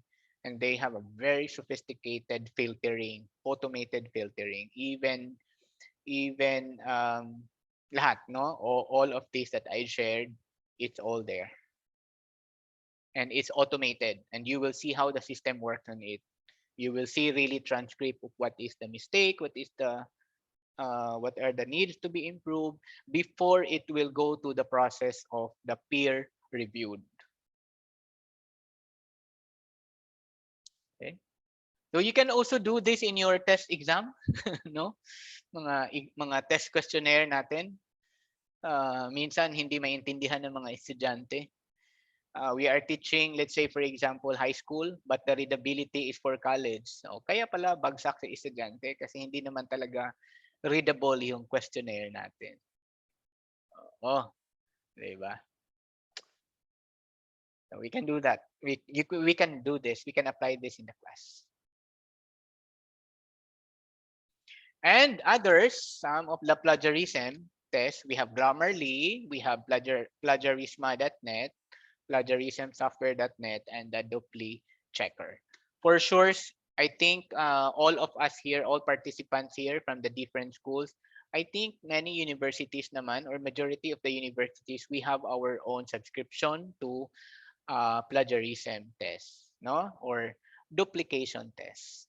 It's not very harsh, the plagiarism, but duplicate test. Kasi we are living now, our youth now are the copy and paste generation. So to do away with that, we can plug scan, like for Silliman in our LMS, we have embedded into that is plug scan. And then we also have, I think, Grammarly, no, as part of the plagiarism test. For those na wala, you can use Plagiarisma, you can use plagiarismsoftware.net, you can use duplichecker.com for those that schools or faculty na walang subscription to any plagiarism tool. And nakaya natin, that's the end. That's the end of day 2. Question so far? We just discuss data collection tools, online survey, mobile apps, and then manipulating graph and charts. Introduce to you tools for quantitative analysis and tools for qualitative analysis. Any questions?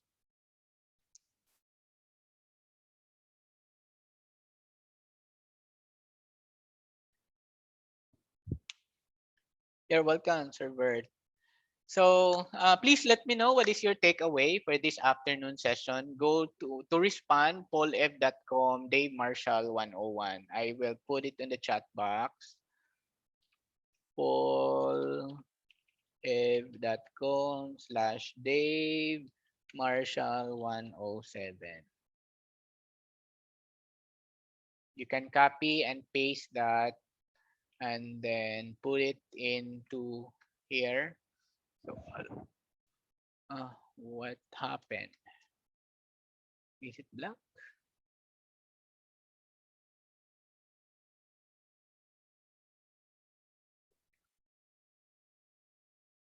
Because this is considered game.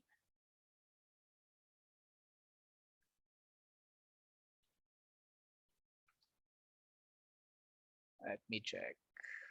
Oops, not this one.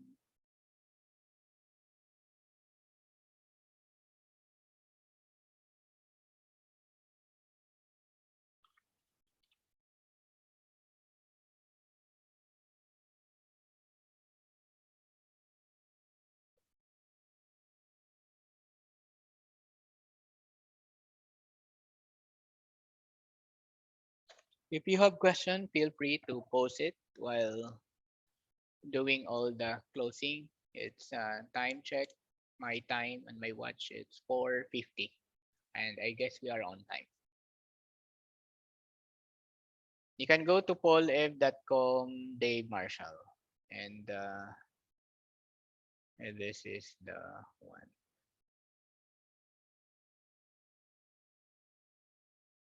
So you can go open a browser, go to paulf.com/Dave Marshall 107. Let me know what is your takeaway, what you have learned, what the in particular, to be more specific, which of those tools that I shared you like most?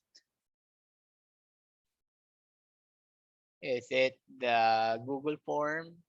or specific in the Google form, perhaps the go-to base answer. Content block. Yeah, I think you're in Silliman, sir.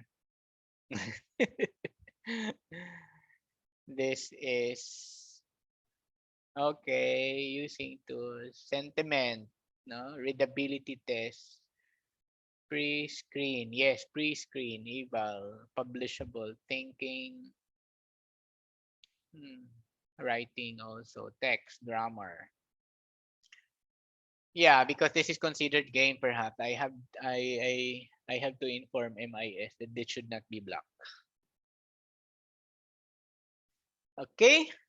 So I'm happy, meron naman sigurong natutunan konti kahit sa sobrang dami. I tried actually to catch up, especially I did not really intend to go into the very details, especially on the pivoting, on the chart, because it has a separate session for that. It has a different skill level that we have to achieve, because it needs a thorough process in understanding the prerequisite of that kind of activity.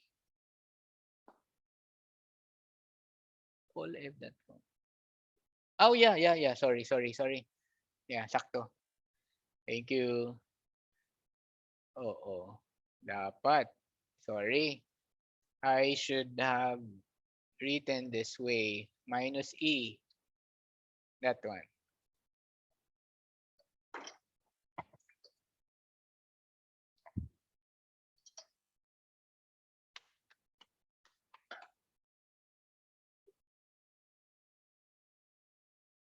Thank you, Sir Jules. Naminaw lagi si Sir Jules. Oh.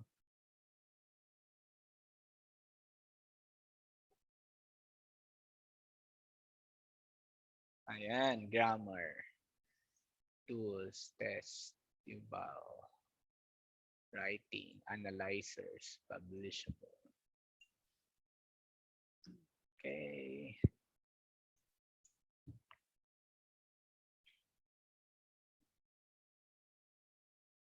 Sige. So, maraming salamat.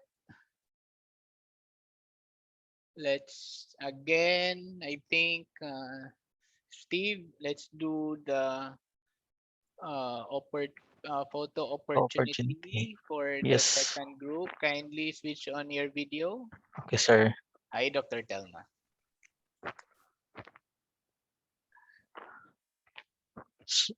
Sir, pwede ma-stop Yeah, share, stop sir. the screen. Okay. Thank you. Hi, Dr. Carmen. Hi, Sir Rafi. Let me check in gallery view.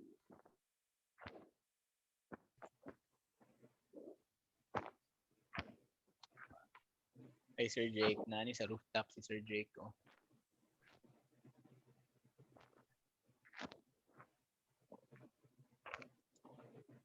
Sige, Steve. Ikaw na bahala, Steve. 10 seconds smile. Okay.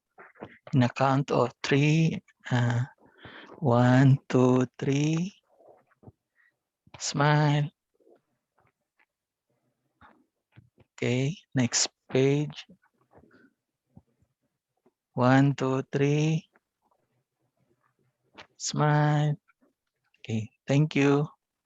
Okay. Daghang salamat. See you tomorrow for the last 2 topics. No? Salamat, sir. Salamat, sir. My God, naluya ko sa content. Taas kayo. Thank you, sir. Training. Lagi. I did not expect mataas ito ang Google Form, but I just feel nga kinahanglan dito siya i-explain maayo. Yes, But sir. daghan tinood. I will just share the screen so that you can just navigate it at your own. I think my staff will email to you where you can download all the PDF. I mean all the slides. Thank you, sir. Thank you, Dr. Dave.